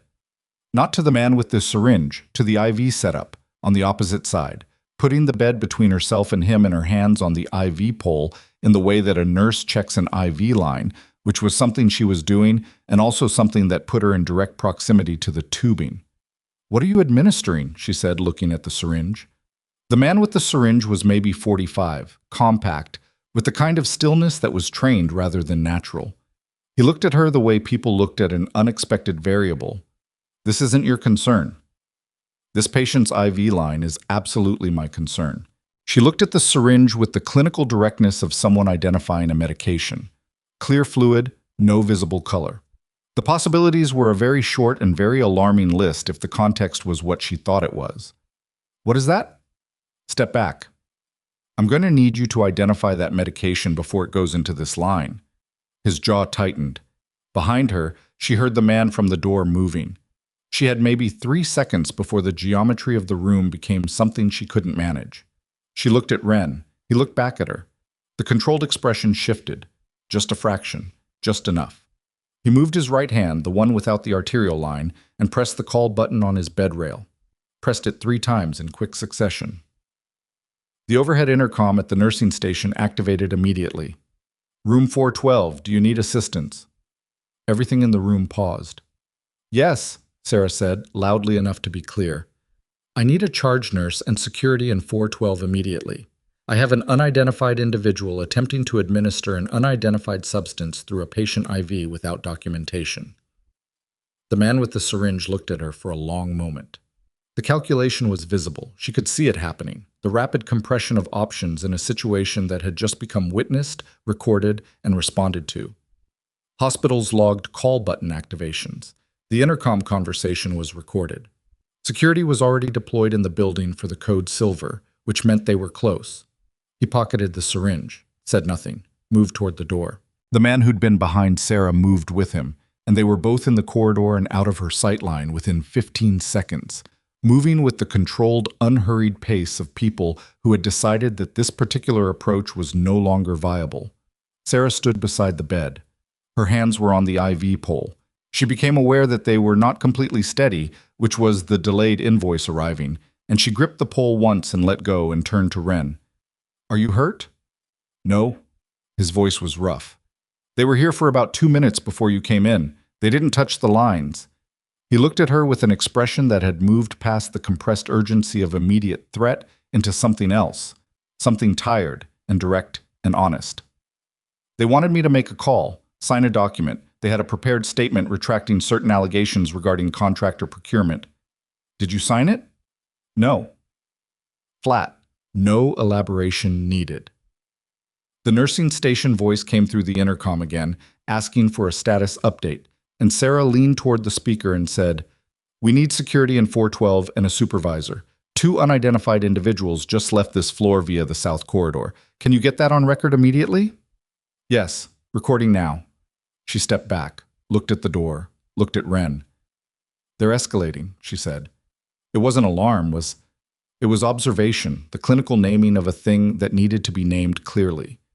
They triggered the code silver to clear the floor. They came into this room with a prepared statement and a syringe. That's not a deterrence operation anymore. That's someone trying to close a problem before it opens. "The drive you gave Rourke," Ren said. "It's in federal custody.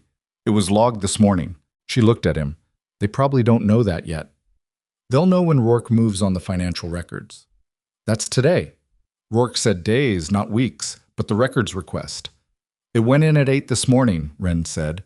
"She called me an hour ago. The judge signed it." A pause, calibrated around the chest tube. Whatever Heron has in Crane's administrative files is being pulled right now. Sarah stood very still for a moment, recalculating the timeline. If the records request had been signed and served at 8, Crane would have been notified, either officially, through proper legal process, or unofficially, through whatever network he had inside the hospital's legal department.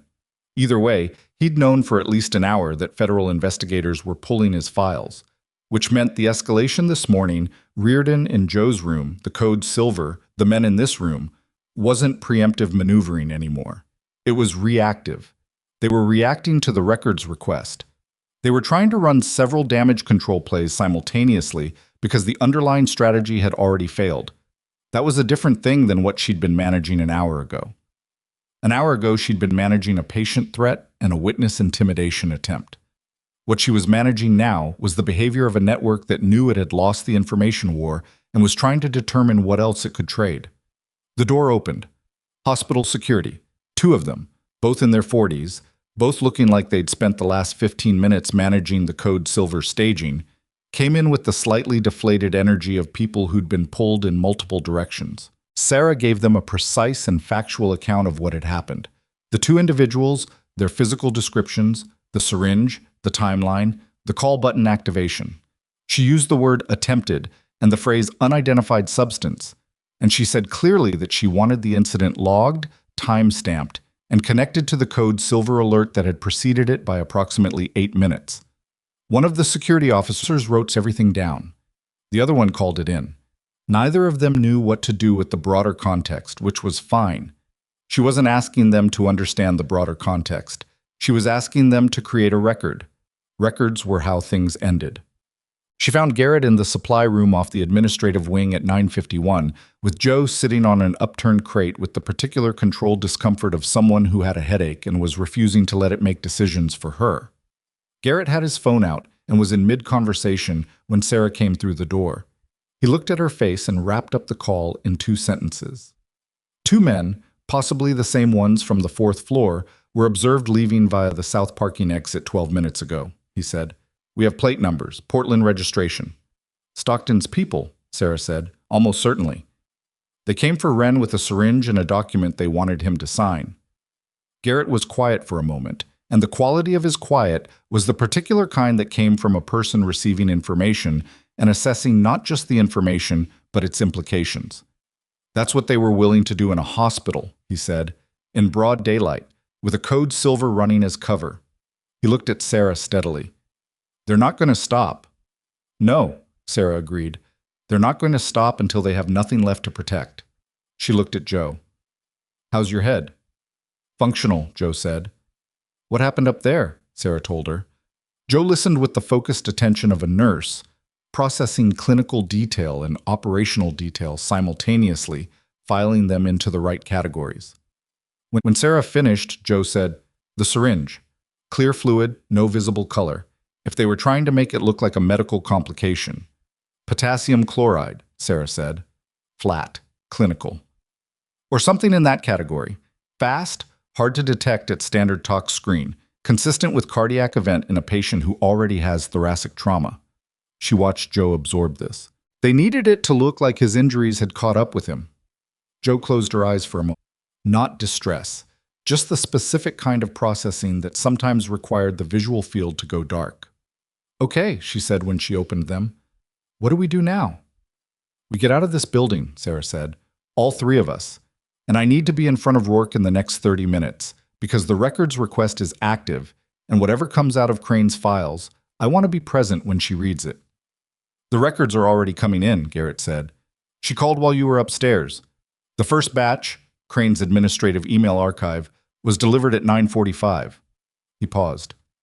She wants you there, too. The field office at 10:20 had more people in it than it had had at 7, and the energy was different. Not tenser exactly, but more specific, the compressed focus of a team that had moved from investigation to active evidence processing. 2 additional agents were at laptops. A third was on a secured phone line in the corner. The whiteboard had grown. More names, more lines, more dates, the map getting more detailed as the data arrived. Rourke met Sarah at the door with the expression of someone who had found several things at once and was managing the order in which to present them. Crane's email archive, she said, leading Sarah to one of the laptops. Specifically, his communication history with Heron Group's subsidiary, going back 14 months. We found something in the first hour of processing. She pointed to a thread on the screen. Sarah leaned in. The thread was between Crane and an email address that resolved to a Heron subsidiary registered in Nevada. The language was careful, corporate, euphemistic in the specific way that people who knew they were potentially discoverable wrote when they were discussing things that shouldn't be written down at all. But it was legible if you knew what you were looking at, and Sarah knew what she was looking at. The thread referenced a personnel management situation at Hartwell. It referenced a prior service individual with unresolved compliance issues who had been placed through standard channels. There was a reference to proactive credential documentation, which matched the language in the document Pell had found in Sarah's archived personnel file, almost word for word. There was a response from the Heron address confirming that the appropriate background had been communicated and that monitoring would continue through the Q4 period. Monitoring. They'd been tracking her inside the hospital. Someone had been providing updates on her status, her activities, whether she was becoming a problem. That's Crane confirming he received the pre-employment brief about me, Sarah said, and confirming he was reporting her status back to Heron's network. Yes, Rourke said, which makes Crane not just a financial fraud participant, but an active intelligence asset for a contractor network conducting surveillance on a former military service member. She looked at Sarah. That's a federal charge category that's considerably more serious than billing fraud. Is that enough to arrest him? It's enough to have a conversation with him today, in a formal capacity, with a recording running. Rourke closed the laptop. We're going to his office at 11. I'd like you to be present, not as a witness, not yet, but as someone who can confirm the accuracy of what we're reading in his records if he attempts to reframe it. Sarah thought about Victor Crane in the hallway outside Bay 3, 7 weeks ago, discussing her with Paige. The silver-haired composure, the language of plausible deniability, the measured voice of someone who had been managing institutional narratives for so long that it had become his primary cognitive mode. He'll lawyer up immediately, she said. He'll try, Rourke said, but the records came from his own server. There's no interpretation battle on the documents themselves. The language is what it is. She paused. What he may not know yet is how much of his archive we have. When people believe they've written carefully, they're often less careful in adjacent communications. She looked at Sarah with something that was almost dry. He was not as careful as he believed. They went in at 11:03. Rourke and 2 agents, Sarah behind them, Garrett outside the administrative wing, in the corridor as a precaution that was probably unnecessary, but that nobody wanted to argue about. Crane's assistant, a young woman named Priya, who had the slightly shell-shocked expression of someone whose morning had not gone as expected, was told that the meeting was immediate and non-optional, and she made one call, presumably to Crane's cell, and Crane was in the doorway of his office within 45 seconds. He looked at Rourke's ID, looked at the agents, looked at Sarah. Something happened in his face that was not quite surprise and not quite the absence of surprise. He'd been managing situations for a long time, and his face knew how to handle most of them. This one, it was clear, had a shape he'd anticipated as a possibility and hoped not to see. I'll need to contact my legal counsel, he said. That's your right, Rourke said. This isn't an interrogation. We're here to inform you that we've received and begun processing your administrative email archive pursuant to a federal records request signed this morning, and to give you an opportunity to make any voluntary statement you'd like to make regarding your professional relationship with Heron Group and its subsidiaries. Crane looked at Rourke for a moment, looked at Sarah again. When he looked at Sarah, there was something specific in it. Not hatred, not fear, but the particular expression of a person who had made a calculated bet and was watching the moment the calculation resolved in the wrong direction. It was almost impersonal. It was a man who dealt in institutional management, and what he was recognizing was not a personal defeat, but an institutional one, which was the only kind he fully registered. The Heron relationship was a standard consulting arrangement, he said, disclosed to the board. We'd like to discuss the specific communications regarding staff management, Rourke said. Specifically, the pre-employment communication concerning Sarah Novak and subsequent monitoring reports. Crane's attorney arrived 11 minutes later, summoned via the call his assistant had made. He was a local attorney named Prescott, experienced-looking, who took 4 minutes to review the document summary Rourke provided and then advised Crane in a murmur that was not quite quiet enough not to speak further. Crane didn't speak further. But the look he gave Sarah as the agents began the formal process of securing his computer and his physical files was one that said, with the wordless clarity of someone who had lost a complex game, that he understood exactly which piece had beaten him. Not the federal agents, not the records request, not the 4-year-old procurement report. The nurse he'd buried in paperwork for 8 months, who had spent those 8 months quietly keeping better records than he had. Diane Kelso was informed of the federal investigation's scope by Rourke's colleague Agent Pell at 12:15 in the charge office where she held her daily pre-shift briefings, surrounded by the boards and charts and organizational tools of a professional identity she'd spent 20 years building. Pell was methodical and fair in his delivery. He presented documentation, explained the nature of the charges being considered, and gave her the opportunity to review the material. Sarah was not in the room. She heard about it afterward from Pell, who described it with the neutral accuracy of someone whose job required neutrality. Diane had looked at the documentation for a long time without speaking. She'd asked one question. Is the Fossey incident in here? Pell had said yes. She'd asked one more. And the Novak personnel record? Pell had said yes again. After that, she'd said she wanted to call her own attorney, and the room had been organized for that purpose. And she'd made the call. and that had been the end of the conversation. Pell said she looked, in those last minutes before the call, like someone who had known for some time that a particular outcome was possible and had decided, at some point in the past, to proceed anyway, and was now managing the experience of having that decision arrive at its destination. Not shock. Something older and more tired than shock. Dr. Russell Page was a different experience entirely. Sarah wasn't present for that one either, but Garrett told her about it in the parking structure at 2 in the afternoon, with the slightly dry economy of someone relaying information they found mildly absurd. Page had argued. He'd argued for 25 minutes, fluently and at some volume, about the difference between credit attribution practices in a high-pressure clinical environment and any kind of documentable misconduct, about the Fossey case timeline, and how the attending's review process was standard, about the Gerald Foss situation being a collegial disagreement about risk thresholds, not an institutional failure. He'd been articulate about it. He'd clearly had some version of this argument rehearsed, maybe not for federal investigators, but for the internal review board he'd probably always assumed would be his eventual audience. The problem was that the documentation predated his argument. Sarah's logs, time-stamped on her personal device, with voice memos. Joe's independent records, 6 weeks of corroboration from a witness with no personal connection to Sarah or to Page's professional history.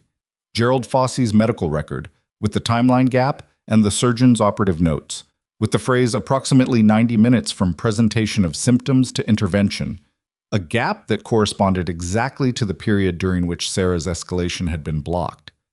Page had eventually stopped arguing and asked for a recess. Garrett described his expression at the recess as that of a man who had spent his career in rooms where his expertise made him the authority and who had just discovered that someone had been keeping a parallel record that rendered his expertise irrelevant to the question of what had actually happened. He kept saying that's not how clinical practice works, Garrett said, and Pell kept saying that may be true, but here's the timestamp. Sarah sat with that for a moment, sat with the 8 months of it, the chart work, the reassignments, the meeting in the charge office with her suspension documentation, the folder she'd photographed and added to the log, all the individual instances of being managed and minimized and documented into someone else's narrative. All of it now a piece of a different record. What about Page's medical license? She asked. That's a state board process, Garrett said. The federal investigation creates grounds for the board to open a formal review. It's not automatic, but with the documentation pattern, the Fossey incident, the credit attribution records, the participation in Crane's personnel management scheme, they'll open it. He paused. It'll take time. I know, Sarah said. I'm not in a hurry. She meant it. She wasn't in a hurry because hurry implied that the outcome was uncertain, and what she'd understood, sitting in a parking structure at 2 in the afternoon, listening to Garrett describe Russell Page running out of arguments, was that the outcome had already been determined. Not by this morning, not by the last 48 hours.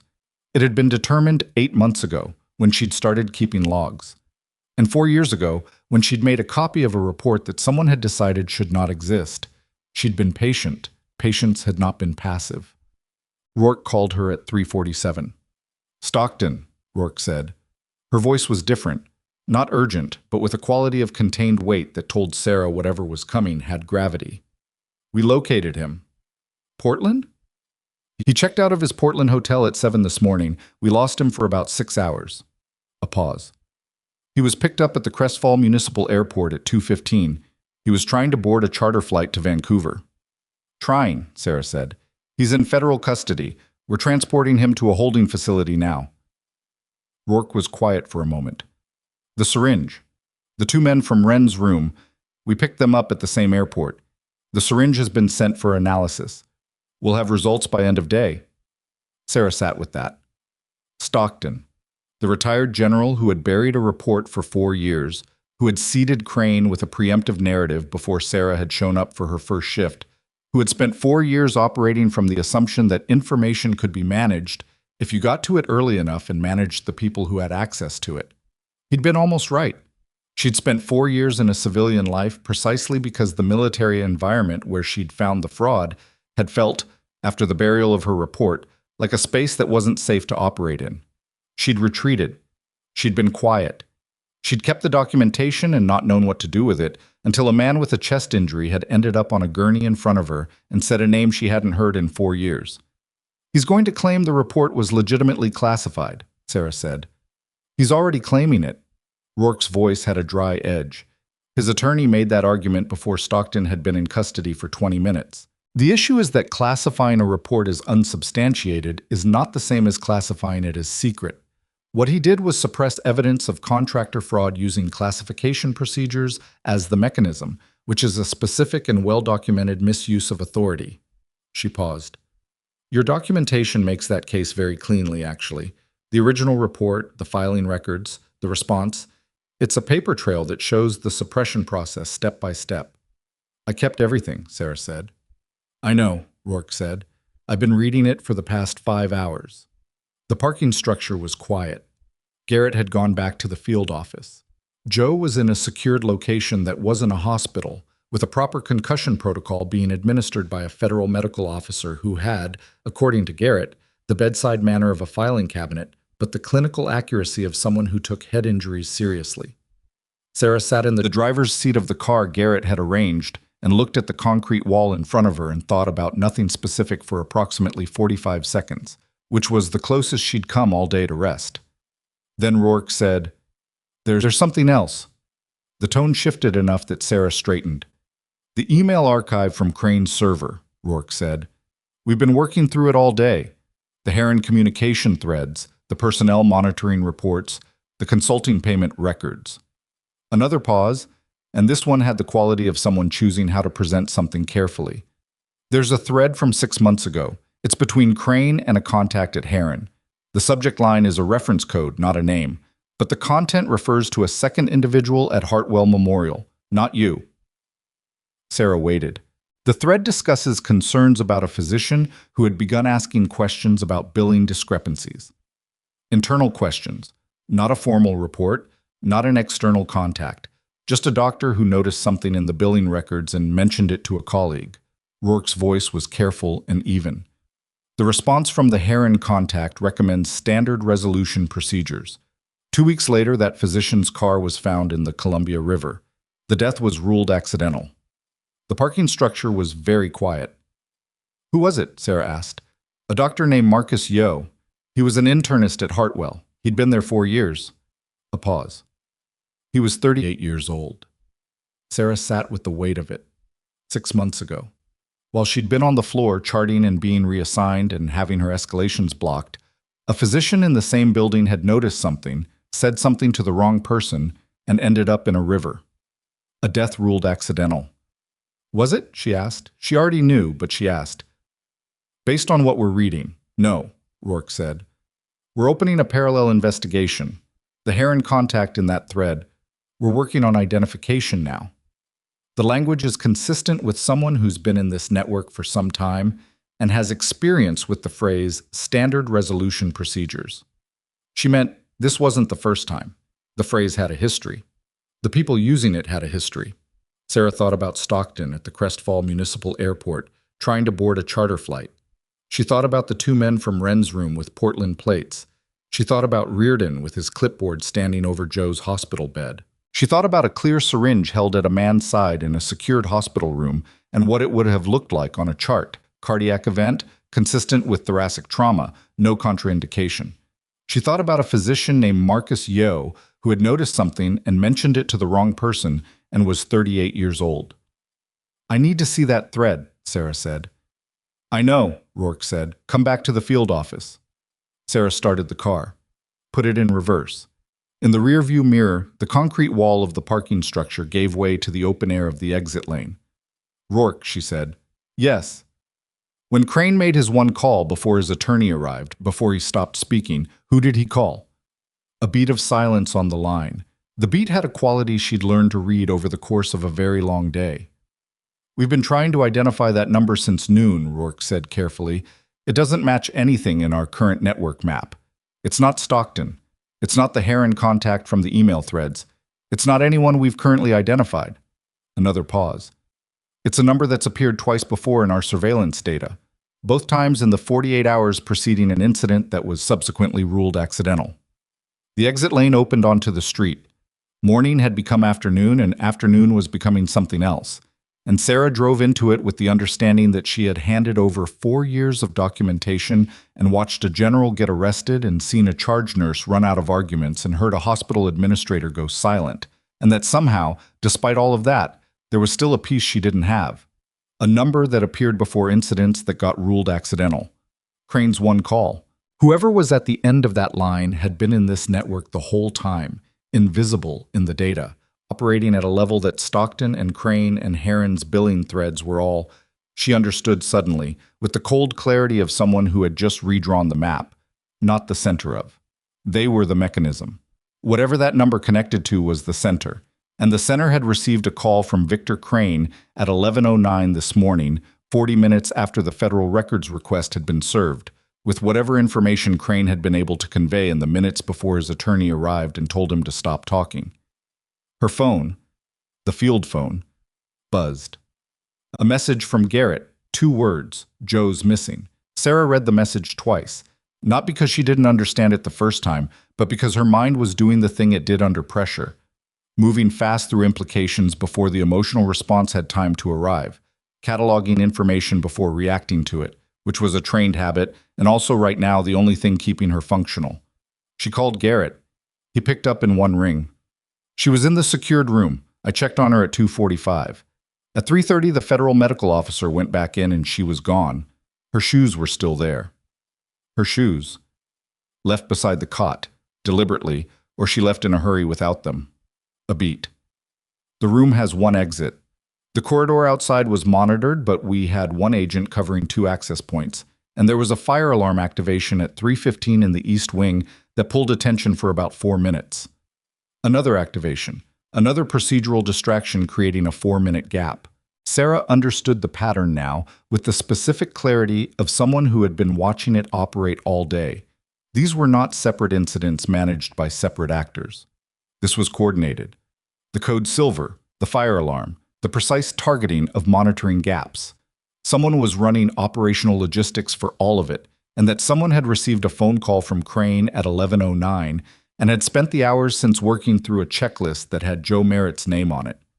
She took the field phone, Garrett said. The one I gave her. She didn't take anything else. Sarah pulled to the curb, put the car in park. She left voluntarily. It looks that way. She took the phone so she could call someone.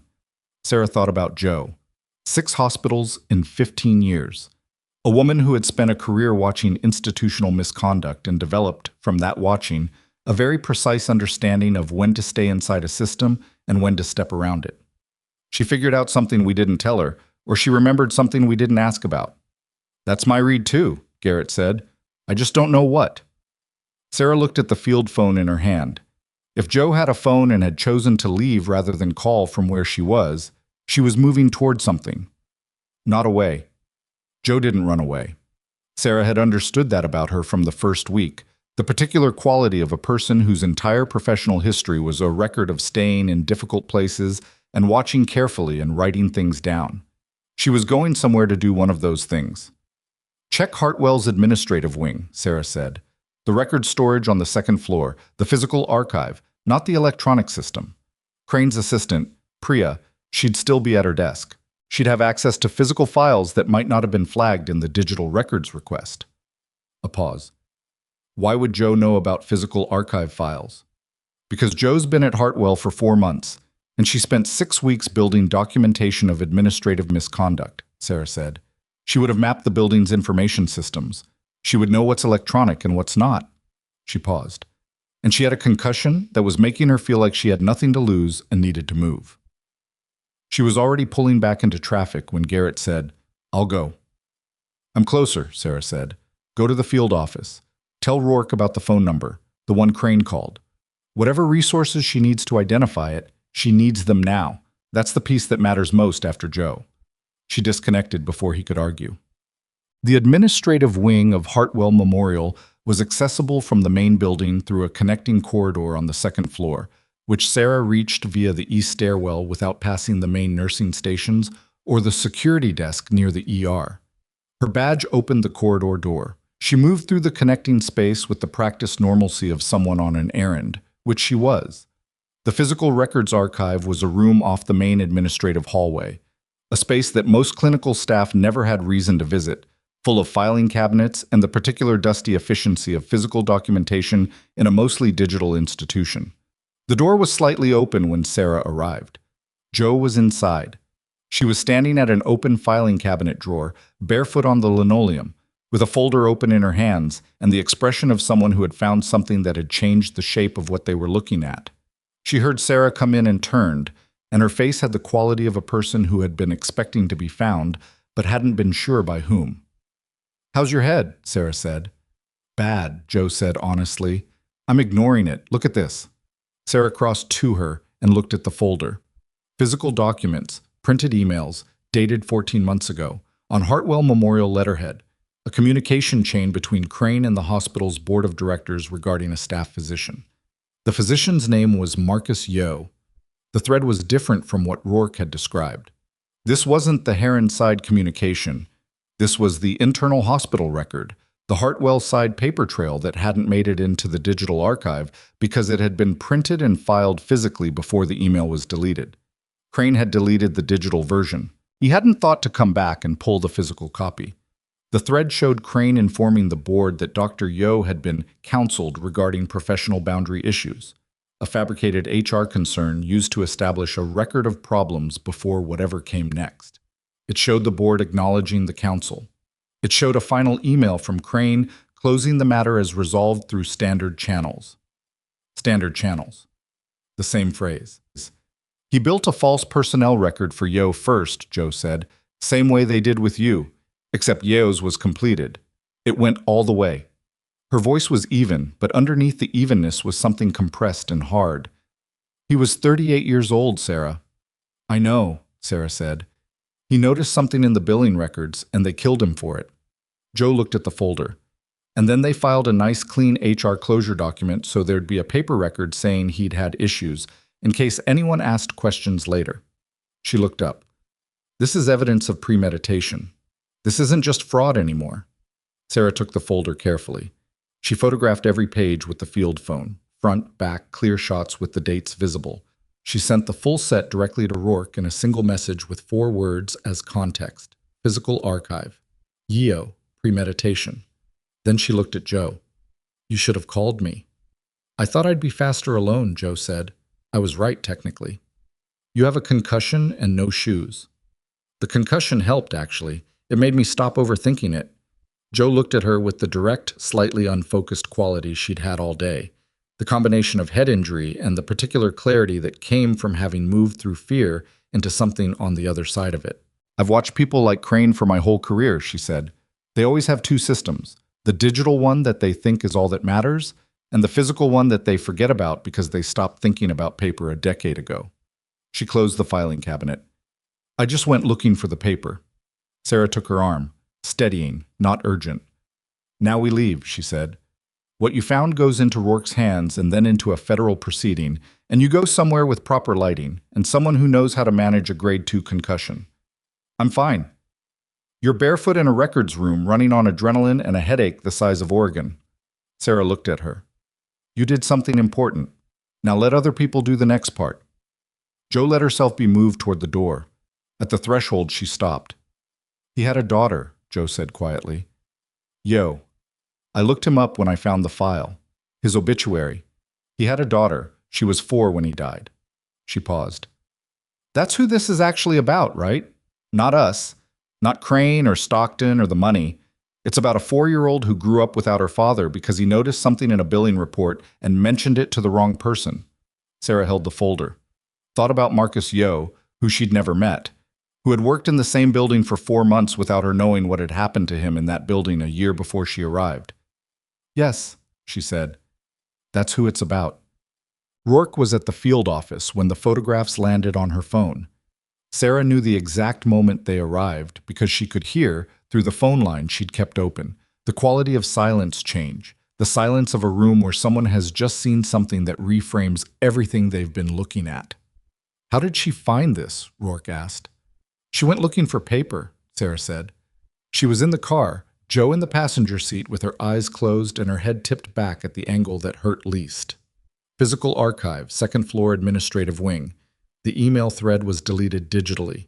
Crane forgot the printed copy. Another silence, different quality.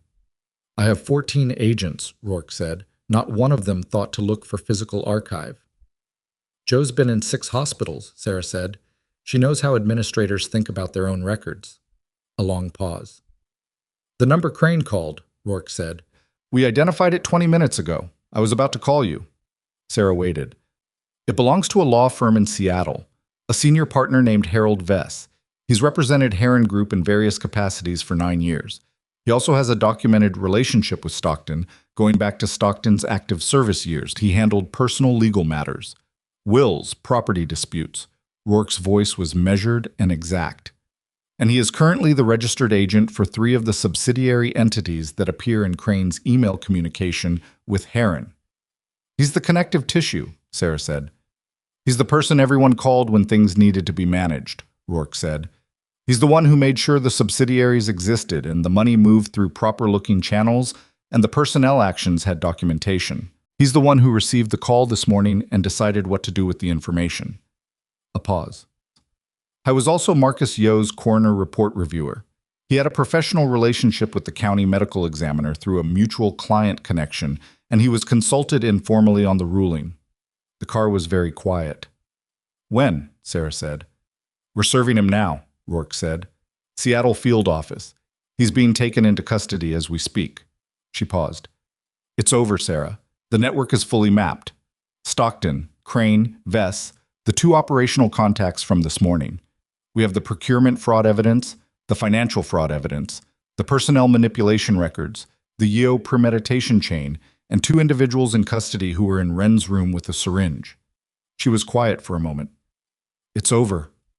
Sarah sat in the car outside Hartwell Memorial with Joe asleep in the passenger seat and the field phone against her ear and thought about what over meant. Not the relief of it. That wasn't what she felt. Not immediately.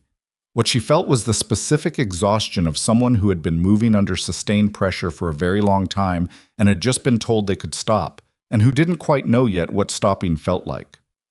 What about the Yeo investigation? She said. It'll take time, Rourke said honestly. Murder investigation attached to a federal fraud proceeding, there are layers. But the documentation Joe found today is the foundation. The physical evidence of premeditation, the timeline, the relationship between Vess and the coroner. It builds. A pause. It'll be pursued. I'll personally make sure of it. His daughter is 8 now, Sarah said. I know, Rourke said quietly. I know she is. The next 72 hours had the texture of institutional machinery doing what institutional machinery did when given enough force and documentation, slowly, loudly, and with the particular combination of precision and chaos that large federal processes generated. Sarah moved through it as a participant rather than a driver, which was a different kind of difficult from what she'd been managing before. She gave a formal statement. She reviewed and authenticated every piece of documentation she'd produced over 8 months. She sat in a conference room with a federal attorney for 4 hours going through the original Army report page by page, explaining the sourcing for each discrepancy, the methodology, the chain of custody for documentation she'd removed from the base. She answered every question accurately and completely and asked for clarification when a question was ambiguous. And by the end of the 4th hour, the attorney had stopped asking clarifying questions and had started simply taking notes, which was a different kind of listening. On the 2nd day, Hartwell Memorial's board of directors issued a public statement announcing the suspension of Victor Crane pending a full internal investigation, acknowledging federal authorities' review of hospital administrative records, and committing to a comprehensive audit of patient care and billing practices going back 5 years. The statement was careful and corporate and said almost nothing, but its existence said what it needed to say. The institution was responding to something it could not manage quietly. On the morning of the 3rd day, Sarah's badge was reactivated. Not by Crane. Crane was suspended. Not by Diane Kelso, who was on involuntary administrative leave pending the state nursing board's review of the documentation Rourke's team had provided. The reactivation came from Hartwell's interim chief medical officer, a Dr. Leona Park, who had been brought in by the board to manage the hospital's operations during the investigation period. Park was in her mid-50s, had spent 3 decades building and then rebuilding clinical systems at institutions that had been through various forms of crisis, and she called Sarah directly rather than going through HR. "I've read your personnel file," Park said on the phone. "Both versions." "Then you know which one is accurate," Sarah said. "I do," Park said. "I'd like to meet with you today if you're available. I'm not asking you to return to work immediately. I understand that's a decision you'll make in your own time. I'm asking you to come in so that I can apologize to you in person, and so that we can have a conversation about what this hospital needs to do differently." A pause. "I've been in healthcare long enough to know that the people institutions try hardest to silence are usually the people institutions most need to listen to." Sarah arrived at 11. She went in through the main entrance. She was wearing her own clothes, not scrubs, and she carried her badge in her hand rather than clipped to her collar. Park's temporary office was on the 3rd floor in a space that had been a conference room and still felt like one. Impersonal, functional, without the accumulated territorial markers of someone who'd been making decisions from the same desk for years. Park was a compact woman with close-cropped gray hair and the particular economy of expression that came from having learned, in a long career, that most of what needed to be communicated could be communicated without performance. She stood when Sarah came in and offered her hand. "I'm sorry," she said. "What happened to you in this institution was deliberate, sustained, and wrong. I can't undo 8 months of it. I can tell you that it's documented now in a way that makes it very difficult for anything like it to happen again." Sarah took the offered hand, shook it, sat down. "Gerald Fossey," Sarah said. "Has anyone followed up with him directly? Not about the billing audit, not about the legal process. About his care. About whether the gap in his escalation caused him any lasting harm." Park looked at her for a moment. "I'll make sure that happens today." "And Marcus Yo's daughter," Sarah said. "I don't know what form that takes. An institutional acknowledgement, a survivor benefit that was owed, something. But she should know that the hospital where her father worked is aware of what happened to him and that it matters." Park was very still for a moment. "You know about Yeo." "I know about Yeo," Sarah said. "He did what I did. He noticed something and reported it through the available channels. The difference between us is luck and timing, and I've been sitting with that for 2 days." She looked at Park directly. "Whatever this institution does going forward, whatever reforms, whatever oversight structures, whatever changes to how concerns get escalated and who protects the people doing the escalating, I'd like that to be named for him." "Not for me. For him." Park was quiet for a long moment. Outside the conference room windows, the sounds of a hospital running, the PA, the distant movement of carts, the institutional rhythm of a building that continued regardless of what happened inside its administrative layer. "That's a meaningful thing to ask for," Park said. "It's the right thing," Sarah said. "He's the one who didn't make it out." Joe was discharged from the federal medical facility on the afternoon of the 3rd day, concussion protocol complete, with the slightly dazed expression of someone who had processed an enormous amount of information while also managing a head injury and was only now beginning to integrate the two experiences. Sarah met her in the parking lot with coffee. Joe took the cup and looked at her. "Did they get all of them?"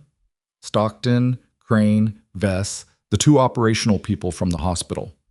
Sarah looked at the parking lot, the ordinary afternoon light on ordinary cars. "Diane Kelso is facing nursing board charges. The review is open. It'll take time." "Page?" "Same. Medical Licensing Board. The Fossey documentation is the center of it." A pause. "His attorney's arguing aggressive risk assessment. It won't work, but it'll take the time it takes." Joe drank her coffee. "Is it enough?" It was the right question, and Sarah thought about it seriously rather than giving the reassuring answer. "Not everything," she said finally. "Yeo's daughter doesn't get her father back. The cases that got mismanaged before the documentation started, there are patients out there whose care was affected by Page's ego and Kelso's system, and we'll never know all of them." She looked at Joe. "But the network is gone. The money stops moving. The people who decided that inconvenient witnesses were problems to be managed are facing federal proceedings." She paused. "It's enough to be real. It's not enough to be comfortable with." Joe was quiet for a moment, looking at the coffee cup. "Where are you going to go?" "Park offered me a position," Sarah said. "Clinical quality oversight, building a better escalation system. Making sure the next person who notices something wrong in that building has a channel that doesn't dead end in Diane Kelso's office. She paused. I haven't decided. But you're considering it. I'm considering it, Sarah said, which meant yes, and Joe knew it, and Joe nodded. What about the Army report? Joe asked. Is there going to be any formal, I don't know what the word is, acknowledgement? Rourke says the Defense Investigative Services is reopening the procurement fraud case formally. The burial of my report becomes part of the record. Stockton's classification maneuver goes into the indictment. Sarah looked at the building. Someone in a room somewhere will write a finding that says the report was accurate and was improperly suppressed. It'll be in language nobody reads and filed somewhere most people never look. She considered that for a moment. But it'll be there. In the record. True. A pause. That matters to me, more than I thought it would. Joe looked at her. 4 years of carrying that. 4 years, Sarah agreed, and you never told anyone. There was no one to tell, Sarah said simply. The channels were closed. The people with authority had decided the story was over. The only thing I could do was keep the evidence and wait for the situation to change. She looked at Joe. You do what you can do with what you have, in the situation you're actually in, not the situation you wish you were in. Joe was quiet. Then, I think I'm going to stay in Crestfall for a while. If there are proceedings, I'll be needed as a witness. And I've been a traveling nurse for 6 years, and She paused, searching for the right word. Tired of traveling, maybe. Tired of watching and leaving. Maybe I want to stay somewhere long enough to see whether it actually gets better. Sarah looked at her. The afternoon light was doing the particular thing it did in Oregon in November, low and direct, and making everything look momentarily precise. Hartwell's going to need experienced nurses while they rebuild the floor, Sarah said. I know, Joe said. I already called Park this morning. Colonel David Wren was transferred to a military medical facility for the remainder of his recovery on the 4th day. Before he left, he had Sarah brought to his room. She came on her own schedule, mid-morning, when the floor was busy enough that nobody was paying particular attention to who was where. He was sitting up more than he had been. The chest tube was out. He looked like someone who had come through something and was beginning carefully to assess the landscape on the other side. They tell me the report's been reinstated into the formal record, he said. It's been opened formally, Sarah said. Whether it gets fully reinstated depends on the proceedings. It'll be reinstated, Wren said. The certainty in it was the certainty of someone who had been in the relevant institutional structures long enough to know how they resolved. I want you to know, the 2 years I spent working toward this, the reason I kept going when it would have been easier to let it go. I knew what you'd found was real. I read your original report once, 4 years ago, through channels I shouldn't specify, and I knew it was accurate, and I knew someone had buried something true.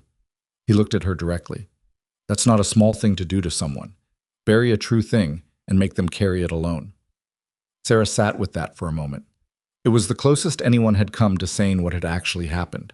Not the fraud, not the network, but the specific experience of being someone who was right and having the institutional machinery tell you that you were wrong and watching the truth get documented as something that didn't exist. I kept the documentation, she said.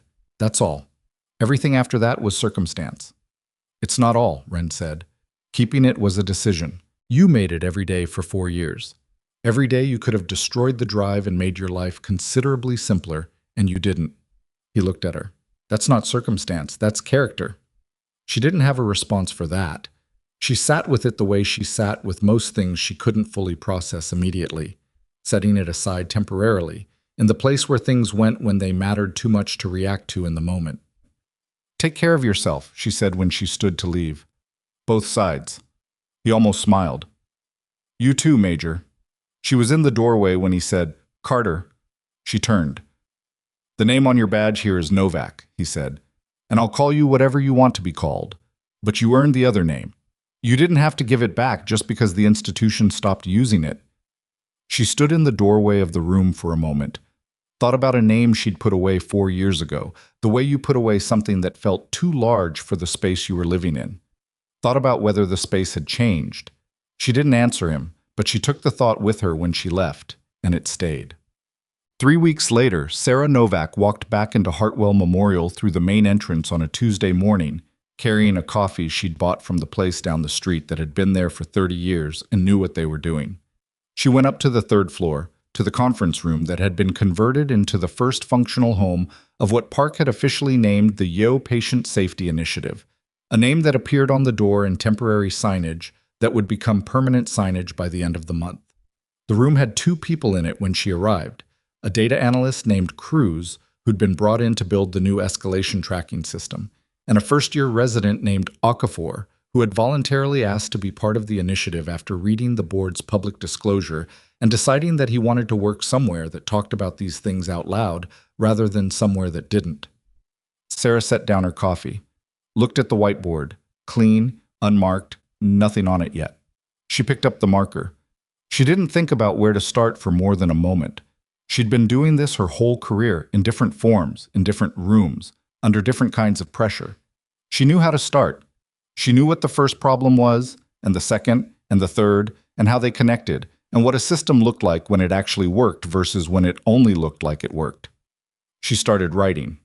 Cruz and Okafor watched her, and then they started writing too, and the room that had been empty began to fill with the specific kind of content that rooms filled with when people who were paying attention to the right problems stopped being managed by people who were paying attention to the wrong ones. Outside the window, Crestfall was doing what small cities did in November, existing, quietly and persistently, as it had before any of this and would after. Patients were on floors below being cared for by nurses and doctors who were mostly trying to do right by them, the way most people in institutions mostly tried. The institution itself was imperfect, and always would be. There would be other Cranes eventually, other Kelsos, other people who confused authority with accountability and built their sense of self on the ability to manage the perceptions of others. But the record was different now. The channels were different. And in this room, on this morning, there were 3 people building the thing that made it harder for the next person who noticed something true to carry it alone for 4 years waiting for circumstances to change. That was not a perfect outcome. Sarah had been in enough rooms, in enough contexts, to know that perfect outcomes were something other people promised. What you got, if you were precise and patient and refused to put down what was true, was a changed landscape. Not fixed, changed, measurably different from what it had been. She stood at the whiteboard in a hospital that had spent 8 months trying to make her invisible and wrote with the steady hand of someone who had finally stopped being quiet. Not because she'd given up on patience, but because patience had done its full work. And what came after patience was this: showing up, taking the marker, and starting with the first problem. There were people who went through their entire lives being underestimated by the institutions they moved through. People who noticed true things and were told the things weren't true. People who kept records nobody wanted them to keep, who held on to documentation that was inconvenient for everyone with authority over them, who carried the weight of what they knew through years of being managed and minimized and filed under the wrong category. Most of them never got the moment where the record corrected itself. Most of them just kept carrying. But the carrying itself was not nothing. The carrying was, in fact, everything. It was the reason the record could be corrected at all when circumstances finally allowed for it. The person who refused to put the truth down, even when the truth was heavy and inconvenient and nobody was asking them to hold it, was the person the truth survived in. Sarah Novak had learned that in a different room years ago, in a different context with higher stakes and less comfortable furniture. She hadn't learned it as wisdom. She'd learned it the way most important things got learned, by doing it, painfully, over a long time, without knowing if it would matter. It had mattered. She filled the whiteboard and then flipped it over and started on the other side, and Cruz pulled up the tracking system framework on the laptop, and Okafor started drafting the new escalation protocol language. And the morning moved forward with the ordinary, unglamorous momentum of people doing the next right thing in the situation they were actually in. Which was, Sarah thought, exactly what it was supposed to look like.